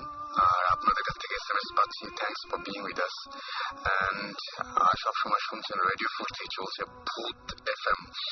সামনে ঈদ এবং ঈদে নিশ্চয়ই অনেকে এখন ঢাকার বাইরে যাচ্ছেন, এই মুহূর্তে অনেকে রাস্তায় আছেন। সুতরাং সেই রাস্তায় আপনাদের সঙ্গে হয়েছি আমরা, এবং রাস্তা দিয়ে যাওয়ার সময় অবশ্যই আমাদের কানে শুনে এবং চোখে জানালার বাইরেটা দেখে আপনারা কোনো সমীকরণ মেলানোর চেষ্টা করবেন না। যাই হোক, আমাদের জিহান SMS করেছেন, লিখেছেন যে ভূত FM খুব ঝাঁকানাকা একটা প্রোগ্রাম। Is it? এটা মানে ঝাঁকানাকা প্রোগ্রাম শোনার সঙ্গে সঙ্গে আমার মনে হচ্ছে হ্যাঁ এখানে মানে কি বলবো ড্রামসের তারপরে গিটারের সলো পার্ট আছে, এরকম টাইপের কিছু মনে হলো না, সেরকম কিছুটা। যাই হোক, ভালো লাগছে নিশ্চয়ই, থ্যাংক ইউ। এবং দিয়েছেন ভয় পাই তাও রেডিও অফ করি না, থ্যাংকস, আপনি অনেক সাহসী, আমি আপনার সাথে আছি। আর অঞ্জন লিখেছেন, ভাইয়া আমার ভূত FM শুনলে ভীষণ রকমের অনুভূতি হয়, ভীষণ রোমাঞ্চকর অনুভূতি হয়। অলরাইট, আমার নিজেরই হয় ভাই, আর আপনার হয় জেনে খুব ভালো লাগলো। আমাদের আসলে মানে এইটুকুই, মানে পাওয়া বলতে যদি বলেন তাহলে এইটুকুই যে আপনার এই যে কিছু একটা আপনাকে ফিল করাতে পারছি, নট এটা যে কোনো কিছু আপনাকে বিশ্বাস স্থাপন করতে যাচ্ছি যে আমি ভূত আছে বা জিন আছে, আমি এইটার পক্ষে, মানে থাকুক বা না থাকুক আমি কোন পক্ষে না, আমি একদম, আমি যদি বলেন তাহলে বলবো যে আমি আপনাদের পক্ষে। যাই হোক, এই শো রেগুলার করা যায় কিনা তিনি বলেছেন। ভাই রেগুলার করতে তো আমিও চাই, কিন্তু রেগুলার করতে আরো টাইম লাগবে আমার যেটা মনে হয়। হাসান লিখেছেন, ভাইয়া এবং আপু আপনারা কমিউনিকেট করুন তাদের সাথে যারা মানে এটা বলেছেন পুরোপুরি জাকি এবং জাকি আর হচ্ছে উপমাকে, যে আপনারা ট্রাই করুন যাদের কারণে আপনারা ভয় পাচ্ছেন তাদেরকে তার সাথে কমিউনিকেট করতে এবং তাদেরকে লিভ করতে। হ্যাঁ, সেটা আমি গত দিন একটা ঘটনা বলেছিলাম, যেটা বাংলাদেশের না আমেরিকার একটা ঘটনা বলেছিলাম। সেখানে ওই মহিলা যখন নিরুপায় হয়েছিল, একজন মহিলা এবং তার মেয়ে, তারা যখন বলেছিল যে প্লিজ আমরা দুজন একা থাকছি বাসায়, আমরা অনেক ভয় পাচ্ছি, প্লিজ আমাদেরকে লিভ করো, তখন কিন্তু কাজ হয়েছিল। এবং সুমন ভাই লাস্টলি বলছিলেন যে তিনি অনেকবার করে চিৎকার করছিলেন যে গ্রাউট গ্রাউট, তো এরকম ব্যাপারটা হয়তো হতে পারে, কমিউনিকেট করা যেতে পারে। নিপু লিখেছেন যে আমি এরকম একটা প্রোগ্রামের জন্য ওয়েট করছিলাম, আরো হরর কিছু শুনতে চাই। ওকে, আমরা চেষ্টা করছি ভাই আপনার সাথে থাকার এবং আপনাকে সেই অনুভূতিগুলো দেওয়ার, কিন্তু ব্যাপার হচ্ছে যখন কোনো কিছু ঘটবে তখনই জানাবো, বানিয়ে তো কোনো কিছু বলতে পারি না। রীতা লিখেছেন যে ভয় লাগে তবুও শুনতে ভালো লাগে। মানে এইটাই সেটা যে আমরা যেটা চাই আপনার কাছ থেকে, যে ভয় লাগে তবুও শুনতে ভালো লাগে, আর মাঝে মাঝে ভয় পেতে ভালো লাগে। অপূর্ব লিখেছেন বাড্ডা থেকে যে মানুষের আগে জিনের সৃষ্টি, দেন মানুষ, আর জিনদের মাঝে ভালো খারাপ দুই আছে। হ্যাঁ, সেটাই, জিনদের মাঝে আমিও বলবো যে ভালো খারাপ দুই আছে। সো আমি সেটাই বলবো যে আপনাদের এরকম জানা যে সমস্ত ঘটনা আছে সেই ঘটনাগুলো জানাতে আমাকে SMS করুন, লিখে ফেলুন SHOUT শাউট স্পেস আপনার নাম স্পেস আপনার মেসেজ পাঠিয়ে দিন 9840 নাম্বারে। আর এই মুহূর্তে আমার সাথে আমি দেখতে পাচ্ছি যে আরো কিছু SMS রয়েছে। SMS করেছেন আমাদের ফুয়াদ, এবং তিনিও একটা ঘটনা শেয়ার করতে চেয়েছিলেন, এবং সেই ঘটনাটা তিনি যখন ক্লাস 9, আচ্ছা ও তিনি প্রায় 9 ইয়ার্স একটা ফ্রেন্ড পজেস ছিল, সেই ঘটনা তিনি শেয়ার করতে চেয়েছেন। অলরাইট, আমি প্রতিদিন অসংখ্য ইমেল পাই আপনাদের কাছ থেকে, এবং সেই ইমেলগুলো আসলে পড়ার জন্য প্রচুর সময় দরকার। আমরা চেষ্টা করি সেই ইমেলগুলো সব পড়ার জন্য, কিন্তু অনেক সময় পড়া হয় না। আমাদের সেই ইমেলগুলো পড়তে ইচ্ছে করে আমাদেরকে, যেমন ইমেল করেছেন নেহা রাজশাহী থেকে আমাদেরকে, এছাড়াও আরো অনেকেই, আমি একটু নামগুলো বলতে চাই একে একে। আমাদেরকে দেখতে পাচ্ছি যে আরফান সুত্তা ইমেল করেছেন শাহরিয়ার আপন, ডার্ক কিং 3, ফিবা মাহমুদ, রকিব জয়, নাফিস হোসাইন। তো ইমেল করার অ্যাড্রেসটা আমি একটু বলি। এছাড়াও দীপ্ত, এছাড়াও আমাদের SMS করেছেন শাহরিয়ার, আচ্ছা শাহরিয়ার আপনাকে অনেকগুলো সোহেল উদ্দিন সহ আরো অনেকে। সুতরাং যারা ইমেল করতে চান তারা শাউট, তাদের যেটা করতে হবে ভূত FM@radiofurti.fm, এখানে আপনাদের নাম, ঠিকানা এবং ফোন নাম্বার সহ আপনাদের ইমেলটা করতে হবে। আমাকে রাজশাহী থেকে মিলন কুমার ইমেল করেছেন, এবং তিনি বলছেন 2007 সালে এক অমাবস্যা রাতে তিনি ঘুমিয়েছিলেন এবং রাত প্রায় 2টা-3টার দিকে ঘোড়ার পায়ের শব্দ শোনেন তিনি, এবং তারা দুজনেই ঘরের মধ্যে ছিলেন, দুজনই ঘরে শুনতে পেয়েছিলেন এটা। এবং তার ঘরের পাশে চিকন রাস্তা আছে, যেমন পায়ে হাঁটার রাস্তা, সুতরাং তিনি ভয়ে লাফ দিয়ে উঠে জানালায় তাকিয়ে দেখেন যে আলো জ্বলছে। এবং এরকম কিছু ঘটনা তার ঘটেছে তার জীবনে। তো মানে আমি সেটাই বলি যে প্রত্যেকটা মানুষের জীবনেই এরকম অসংখ্য ঘটনা থাকে। আমি রিসেন্টলি একটা ঘটনা জানি আখাউড়ার, সেই ঘটনা একটু বলতে চাই। আখাউড়াতে কিছুদিন আগে আমার কতগুলো পরিচিত মানুষ গিয়েছিলেন এবং তার যে কতগুলো ঘটনা আমি বলেছিলাম যে আখাউড়া যদি কোনো ঘটনা আপনি জানেন তাহলে সেই ঘটনাটা আমাকে একটু জানাবেন প্লিজ। তো তারা শুনে এসে আমাকে যে ঘটনাটা বললো যে ওইখানে কিছু কিছু মানুষ আছে যারা জিন এক্সপেরিয়েন্স করেছে। তো এরকম 3জন বন্ধু, সেই 3জন বন্ধু বলছে যে হ্যাঁ আমরা দেখতে চাই যে জিন দেখতে কেমন লাগে বা কি অবস্থা, এরকম তারা সবাই খুবই উদ্যোগী হয়ে সবাই মিলে একসাথে 3 বন্ধু রওনা দিল যে ওই জায়গায় জিন দেখা যায়, তো তারা দেখে আসবে। তো রীতিমতন যে জায়গায় জিন থাকার কথা, একটা বাড়ি, সেই বাড়ি একটা রুমে নাকি জিন আছে। তো তারা সবাই মিলে 3জন মিলে রওনা দিয়েছে। রওনা দেওয়ার পরে তারপরে লাইন ধরে দেখছে অনেক মানুষ এসছে এবং অনেক মানুষই এই জিনের কাছ থেকে অনেক কিছু নেয় বা জিনের কথা শোনে বা এরকম দেখে আর কি।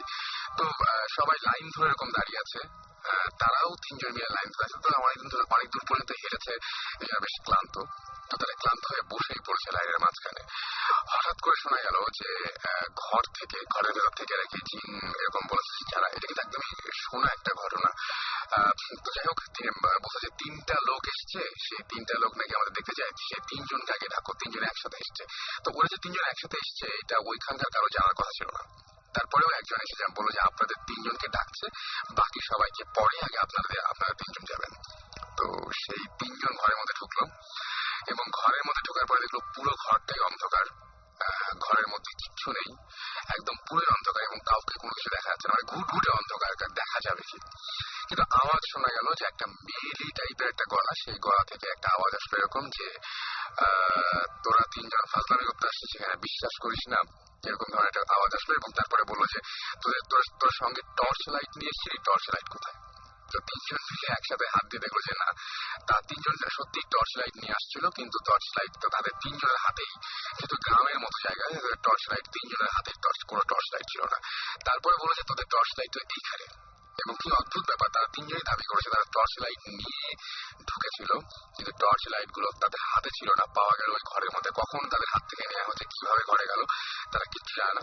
এবং ওই যে টর্চ লাইট দেওয়ার সময় যখন দেখলো যে কেউ একজন টর্চ লাইট দিচ্ছে অন্ধকারের মধ্যেই একটা হাত, এবং হাতের বেশ, তিনি বললেন তারা বলে যে হাতটা অনেক কেমন যেন লোমশ টাইপের একটা হাত, সেই হাতটা নিয়ে তারপরে সেই হাতে তাদেরকে টর্চ লাইট গুলো ফিরিয়ে দেওয়া হলো। এটা কিন্তু একদমই আমার মানে জানা, তাদের কাছ থেকে তাদের মুখে শোনা ঘটনা। আমি জানি না যে এটা সত্যি মিথ্যা, কিচ্ছু বলতে পারবো না। হয়তো আখাউড়ায় আপনারা যদি জানেন, আপনারা এই ধরনের ঘটনা শুনতে পারেন বা জানতে পারেন। এবং টর্চ লাইট দেওয়ার সময় তারা সেই হাতের স্পর্শ পেয়েছিল এবং বলো যে অন্ধকার কিছুই দেখতে পায়নি, কোনো চেহারা বা কোনো মানুষের আকৃতি কিচ্ছু না, জাস্ট ওই হাতের স্পর্শ। এবং সেটা ছিল ভয়াবহ রকমের, যে মনে হচ্ছে অনেক মোটা কেউ, অনেক মানে কি বলবো যে খসখসি টাইপের হাত, এরকম ধরনের কেউ তাদেরকে টর্চ লাইট গুলো ফিরিয়ে দিয়েছিল। এই হচ্ছে ঘটনা। যাই হোক, আপনারা যদি আপনাদের ঘটনা শেয়ার করতে চান তাহলে আমাদের SMS করুন, লিখে ফেলুন SHOUT শাউট স্পেস আপনার নাম স্পেস আপনার মেসেজ পাঠিয়ে 9840 নাম্বারে। আমরা আরেকটা ছোট্ট ব্রেক নেব এবং ব্রেকের পরেই আমরা ফিরে আসবো আবারও।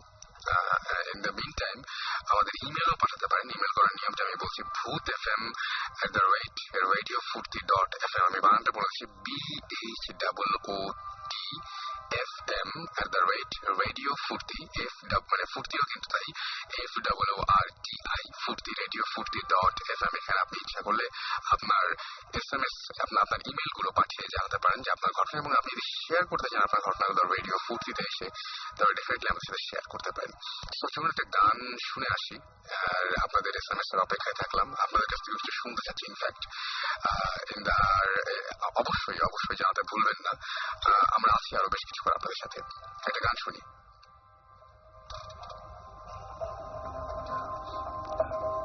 সাথে থাকুন, ফিরে আসছি একটু পরে।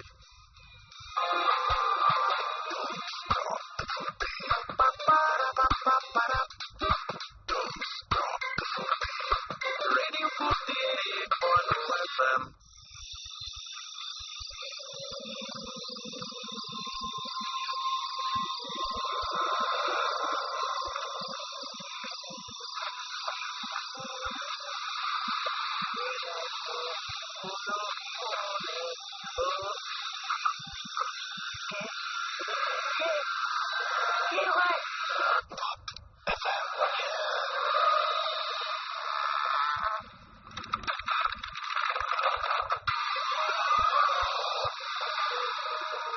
রাইট, শুনছেন সবসময় রেডিও ফুর্তি চলছে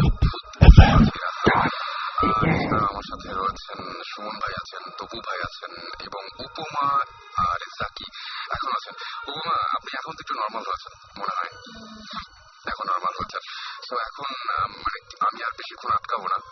থ্যাংকস ফর কামিং এন্ড আমার ভালো থাকবেন আর কালো জিনিস একটু অ্যাভয়েড করবেন, এটা আমার অ্যাডভাইস একদম পুরোপুরি। আমি অবশ্যই চেষ্টা করব, এর আগে আমাকে অনেকে বলেছে, আমি চেষ্টা করব। আর যেটা থ্যাংকস আপনাদেরকেও, আর যারা শুনছে তাদেরকেও থ্যাংকস, এবং অবশ্যই সাবধানে থাকবে সবাই। আর আমি একটা জিনিস খুব ফলো করি, যেটা হলো যে প্রতিদিন মাগরিবের নামাজের শেষে আমি 3 বার আয়াতুল কুরসি পড়ি এবং সকালে ফজরের নামাজের পর 3 বার পড়ি। তো এই জিনিসটা আমি খুব ফলো করি এবং আমার মনে হয় আল্লাহর রহমতে আমার উপর থেকে অনেক বিপদ গেছে, অনেক, এবং অনেক অ্যাটাকের চেষ্টা আমার উপরে হয়েছে, বাট আল্লাহর রহমতে এখন আমি দিব্যি বেঁচে আছি, আপনাদের সঙ্গে সুস্থ শরীরে আছি।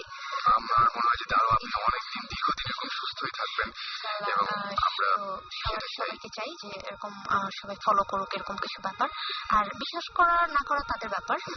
আমি যে বললাম আমার এক্সপিরিয়েন্স শেয়ার করলাম, তো এটা কেউ বিশ্বাস করেছে কি করেছে না আমার এটা কোনো আসলে কোনো ব্যাপার আমার সাথে হয়েছে, আমি ফিল করেছি, আমি সবার সাথে শেয়ার করলাম, আপনাদের সাথে করলাম, সবার সাথে করলাম।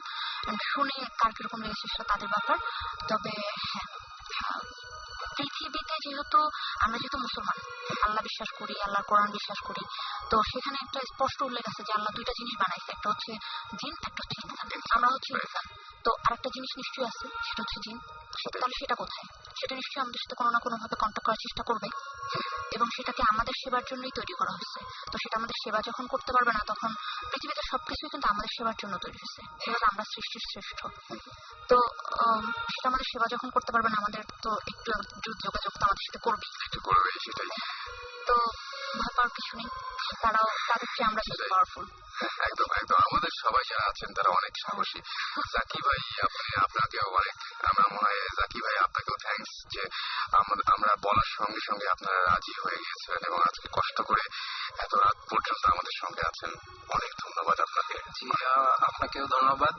রেডিও ফুর্তির সবাইকে আজকে যারা আছেন, বিশেষ করে সুমন ভাই, আর ফরচুনেটলি পেয়ে গেছি তো ভাই, যে সবাই জানতাম স্পেশাল গেস্ট। ধন্যবাদ, অনেক ধন্যবাদ আপনাদের দুজনকে। আর আমরা আবারও ফিরে যাই সুমন ভাই। আমরা তো শেষ করার আগে যেটা আমরা বলি আর কি আল্লাহ হাফেজ। সামনে আবার কিছু বলো, সামনে সেটা ঈদ আছে। সামনে ঈদে আমার কোনো অ্যালবাম নাই, তো ইনশাল্লাহ সামনে খুব শীঘ্রই আসবে ভ্যালেন্টাইন্স ডেতে। আর আরেকটা হচ্ছে গিয়ে এইসব এই জিনিসগুলো, এটা সুমন ভাই আমার চেয়ে অনেক বেশি এক্সপিরিয়েন্স, এবং আমার মনে হয় ওই দিন আমি অনেক সাহসী ছিলাম বিকজ সুমন ভাই ওখানে ছিল। তো এরকম খুব বেশি এক্সপিরিয়েন্স করার ইচ্ছা আমার ভবিষ্যতে নাই আগের থেকে, অসুবিধা নেই। বাট ইনশাল্লাহ সোমবারে যে কাজটা করছে, এটা আমি মনে করি যে আমরা এই গল্পটা করছিলাম যে মানুষ ভূত ভুলে গেছে। আগে আমরা ভূতের গল্প শুনতাম, শুনে ভয় পেতাম, দাদা দাদি শোনাতেন, ওই জিনিসটা আর এখন দেখা যায়। খুব অদ্ভুত ব্যাপার কি, আমরা যখন ভূত এফএম করতে গেলাম, আমি যখন দেখি যে ফুর্তির গেট দিয়ে বের হওয়ার সময় এখান থেকে শুরু করে সিঁড়িতে যতগুলো লোকের সাথে দেখা হয়, প্রত্যেকটা লোকে যে বলেছে ভাই ভূতের কোনো ঘটনা আছে কি আপনার? আছে। গাড়িতে ওঠা পর্যন্ত আমি শুনলাম যে হ্যাঁ, যে গাড়িটা চালাচ্ছেন তার কাছেও ভূতের ঘটনা আছে। মানে প্রত্যেকটা মানুষ কিছু না কিছু হলেও জানে। এটা আসলে ভূত কি ভূত না, এটা সময় ভালো জানে। মানে আনএক্সপ্লেইন কিছু জিনিস যেটা আমরা এক্সপ্লেইন করতে পারছি না, মানে এক্সপ্লেনেশন নাই, ওইটারই আমরা কেউ ভূত বলি, কেউ এটা বলি, এটা মানে ওইটা যার যার পার্সপেক্টিভ একদম। বাট হ্যাঁ, মানে এই যে তবু যেটা বলছিল যে এইসব জিনিসপত্র যে আনএক্সপ্লেইন ফেনোমেনা বলি বা যাই বলি ঘটনা, এইসব জিনিসের কথা মানুষ যেন আগের মতো কথা বলে না। মানে সবকিছু একটা চেঞ্জ হয় সোসাইটি থেকে শুরু করে সবকিছু। আমি আজকেও তোর সাথে আলাপ করছিলাম যে এখন আমরা অনেকেই নতুন জেনারেশন, আমরা বিজি, ফেসবুক বা গান বলি বা যাই বলি, ইন্টারনেট, অনেক কিছু নিয়ে আমরা একটা সময় কিন্তু আমাদের মধ্যে ব্যাপার, ছোটবেলায় আমরা একসাথে বসে ভূতের গল্প শুনতাম বা গল্পের বই পড়তাম। একসময় নিউ মার্কেটে ভয়ঙ্কর রকম সব বই পাওয়া যেত ভূতের গল্প নামে, ভৌতিক গল্প নামে, 1, 2, 3, 4, 5, 6 পার্ট। এখন কিন্তু এগুলো দেখা যায় না। তো ওইটাই ভূত মানুষজন বা এই ভূত কনসেপ্টটা বা এই আনএক্সপ্লেইন এইসব জিনিসপত্রের কনসেপ্টটা মানুষজন মনে ভুলে গিয়েছিল। বাট থ্যাংকস টু রেডিও ফুর্তি আমি আজকে চিটাং থেকে আসলাম এবং আমার সাথে যত মানুষের দেখা হয়েছে রাস্তাঘাটে যাতে আমি চিনি না, ইউজুয়ালি বলে যে আমি আপনার খুব ভালো ফ্যান, এই গানটা ভালো হয়েছে, ওটাই ব্যাপার। এখন এটার সাথে নতুন একটা জিনিস অ্যাড হচ্ছে, যে হচ্ছে এই যে ভূত কবে আসতেছে, আমার পর আছে একদম আমরা চাই মানুষজন একটু শুনুক, মানুষজন মজা পাক, সেটাই সেটাই আউট অফ দ্য বক্স একটা কিছু করলে প্রথমে তো মানুষজন একটু ধরে নিবেই, সেটাই কেউ আবার বলবে বাহ নতুন একটা জিনিস, সেটা ভালো। তো একটা নতুন একটা মাত্রা যোগ হোক এইসব এন্টারটেনমেন্টের মাঝে, একটা খারাপ দিক। সো এনিওয়েজ, আর ওই তৎপরতা ধরে বলছি সামনে ঈদে আমার অর্থনের কোনো অ্যালবাম নেই, বাট এই মুহূর্তে আমি ভ্যালেন্টাইন্স ডে তে কোনো অ্যালবাম বা করার আমরা প্ল্যান নাই। অ্যাকচুয়ালি করেছি খুবই সুকৌশলে, খুব সুন্দর একটা বুদ্ধি, অ্যালবাম অনেক বিক্রি হবে দেখে, সেটাই তো পুরো অ্যালবাম ভ্যালেন্টাইন্স ডে মানে ব্যাপারটা কিন্তু পুরোই একেবারে যাই হোক, থ্যাংকস ফর লিসনিং, যারা যারা আজকে শুনেছেন অসংখ্য ধন্যবাদ। এবং নেক্সট উইক তো ঈদের সময়, তো ওই সময় আমরা কবে কেমন ঈদের আসলে আমাদের প্ল্যানটা কেমন জানি না এখন, না আমরা এখনো জানি না। তবে আমরা অনেকেই তো বলছে যে শো রিপিট করতে, অনেকগুলো শো, তো আমরা চেষ্টা করবো যে বেস্ট অফ এরকম কিছু একটা করার বা কিছু দেখা যাক, আমরা চেষ্টা করছি সেটা, হোপফুলি এরকম কিছু একটা হবে, তাহলে তো খুবই মজার একটা হয়ে মজা হবে। ফাইন, তো নেক্সট উইকে আমরা সশরীরে বা লাইভ আমরা না থাকলেও আমরা কোনো না কোনো ভাবে থাকবো। একদম একদম। আর আরেকটা জিনিস হচ্ছে বুদ্ধিস্টের শুটিং ট্রেন নিয়ে আমরা খুবই জোরের উপরে, জোরের উপর লিটারেলি। তো সবসময় আমরা সবাই আসতে পারছি না, বাট দেন আগে আমরা চেষ্টা করছি। তো মাঝে মাঝে আমাদের একটু সেদিক হয়, মিসেস হয়। তো এই জিনিসটা অ্যাকচুয়ালি সময় আমার মনে হয় কি যারা শুনছেন তাদের বেশি বেশি আসতে হবে। এক্স্যাক্টলি, আমার মনে হয় যে অনেকের কাছে অনেক ধরনের এক্সপিরিয়েন্স, অনেক ধরনের স্টোরি থাকে। এরকমও যদি হয় যে কারো কাছে খুব ইন্টারেস্টিং স্টোরি আছে, উনি নাম প্রকাশ করতে চাচ্ছেন, না নেম প্লেস এগুলো উচ্চ রেখে বলতে চান, অবশ্যই বলতে পারেন। আমরা পুরোপুরি কনফিডেন্সিয়ালিটি আমরা মেনটেন করবো, এবং আপনি সে কথা বলে চলে যাবেন, কেউ কাউকে বলবো না, অথবা আপনি যে কথা বলতে নাও চান আমরা নিজেরাই বলবো না, একদম সমস্যা না একদম। বাট আমরা চাই মানুষজনের এক্সপিরিয়েন্স বা কোন রকম কনফিউশন বা কোন রকম আনএক্সপ্লেন করা আমরা কিছু থাকলে আমাদের বলুক, তাহলে আমরা নতুন জিনিস পাবো।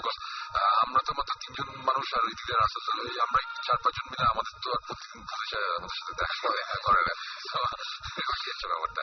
এনিওয়েজ, থ্যাংকস ফর লিসেনিং, এবং আজকে অ্যাকচুয়ালি ভালো লাগলো, অনেক অনেক আসলে অনেক ভালো। ধন্যবাদ রাসেল ভাই, আপনাকে ধন্যবাদ, স্পেশালি সুমন ভাইকে। সারপ্রাইজ ছিল, সুমন ভাই একটা সারপ্রাইজ দিয়ে এসছেন, ভাই অনেক ক্ষেত্রে আরো আসবে ভূতের ব্যাপারটা, আবার সবাই সারপ্রাইজ আগে সবসময়, কারণ আমি নিজেই সারপ্রাইজ। কয়দিন আগে যে গাড়ি গেছে লাইক ও মাই গড, যাই হোক কম যেতে হয় আমার লাইফে, এরকম আমি আশা করছি। বেশি বেশি হলে আমি খুশি হবো, বেশি বেশি আসতে হবে, আসতে হবে। আর in the meantime next 2 week Rasel একটু তোমাকে ভিডিওটা দেখাইছি, একদম একদম তুমি আচ্ছা, আমি না ওটা বললামই না, তো আমি তো মানে আমি দেখে আমি যতটুকু মনে করেছিলাম যে ধান গোড়ার মতো, কিন্তু এতটা জায়গা জুড়ে মানে অর্ধেক দিকটাই পুরো ভরে আছে, এতটা ডিজাস্টার হয়েছে। আমি মানে এটা চিন্তা করি না, আমি যখন ভিডিওটা দেখলাম তখন ভাবছি ও মাই গড, এত হিউজ, মানে সবচেয়ে মজার ব্যাপারটা ছিল ওইটাই যে আমি নিজে কিছু টের পাইনি, কম্পিউটার পেলো আমার বলতে গেল, আর না সবাই যারা আপনাকে দেখেছে তারা টের পেয়েছে, এটাই আমি কম বুঝেছি। এবং আপনি বুঝছেন না, আপনিও কিন্তু জিনিস পেয়েছেন, সেটা হচ্ছে আপনার চেহারা দেখে ওরা একদম ফিল করছে, ওদের চেহারা দেখে আপনি বুঝতে পারছেন যে আপনার চেহারা কি আছে, ওটা তো এনিওয়েজ। আজকে তাহলে আমাদের যাওয়ার টাইম হয়ে গেছে, তুমি চাইলে আরো 2 ঘন্টা চালাইতে না, কোনো শখ নাই। আমি একা মানে মাসুম, আমি গত যেটা বলছি মাসুম গত ঈদে যেটা হয়েছিল, গত ঈদে মাসুম এরকম ভাবে আমি বলছিলাম কিছু মিউজিক টিউজিক আমাদের এরকম ঠিকঠাক করতে হবে, আর ভূত এফএমের আগের শো গুলোকে শুনতে বলছিলাম আর কি, মাসুম শুনতে হবে। তো আমরা অফিস লিভ করছি এই সময়, সে আমাকে জাস্ট এসে বললো, মানে আমাদের সামনে গিয়ে কথা বলছি, সে এসে আমাদেরকে জাস্ট বললো যে আপনারা সবাই চলে যাচ্ছেন, আপনারা কি মনে করেন যে আমি এই সময় ওই শো এর ওইগুলো একা শুনবো? আপনার পাগল পাইছেন ব্যাপারটা, যেটা একা করা ঠিক না। আমার মনে হয় যে আমরা বিদায় নিই, এবং ঈদের আগে যেহেতু আজকে শেষ হয়ে যাচ্ছে, সবাই ঈদ মোবারক, ভালো থাকবেন, সবাই ভালো থাকবেন। এবার একটু গরু টরু খুব কম দেখা যাচ্ছে শহরে, কম দেখা যাচ্ছে, এনিওয়ে ইনশাআল্লাহ এর সাথে ভূতের কোনো সম্পর্ক নেই, এর সাথে কোনো সম্পর্ক নেই। আমরা অ্যাসিডিটি দিতে ভূত রেড মিট খায় না, ভূত ইলিশ মাছ আছে এরকম শুনছিলাম, এরকম নাকি অনেক কিছু খায়। যাই হোক, আপনারা সবাই ভালো থাকবেন, সুস্থ থাকবেন, বিশেষ করে সুস্থ থাকলে আপনারা সাহসী থাকবেন, সাহস থাকলে ভূত এফএম শুনতে পারবেন এবং অবশ্যই আমাদের সাথে থাকবেন। আজকের মতো এখানেই বিদায় নিচ্ছি এবং যাওয়ার আগে আরো একবার রাফা ফিচারিং তবু আমার খুব ভালো লাগে এই গানটা এবং সত্যি তো প্রসূর তো আসলে এই জায়গাটাতে শেখে। Stay tuned, ready ফুর্তি and don't stop the ফুর্তি। কথা হবে আবারও আগামীকাল।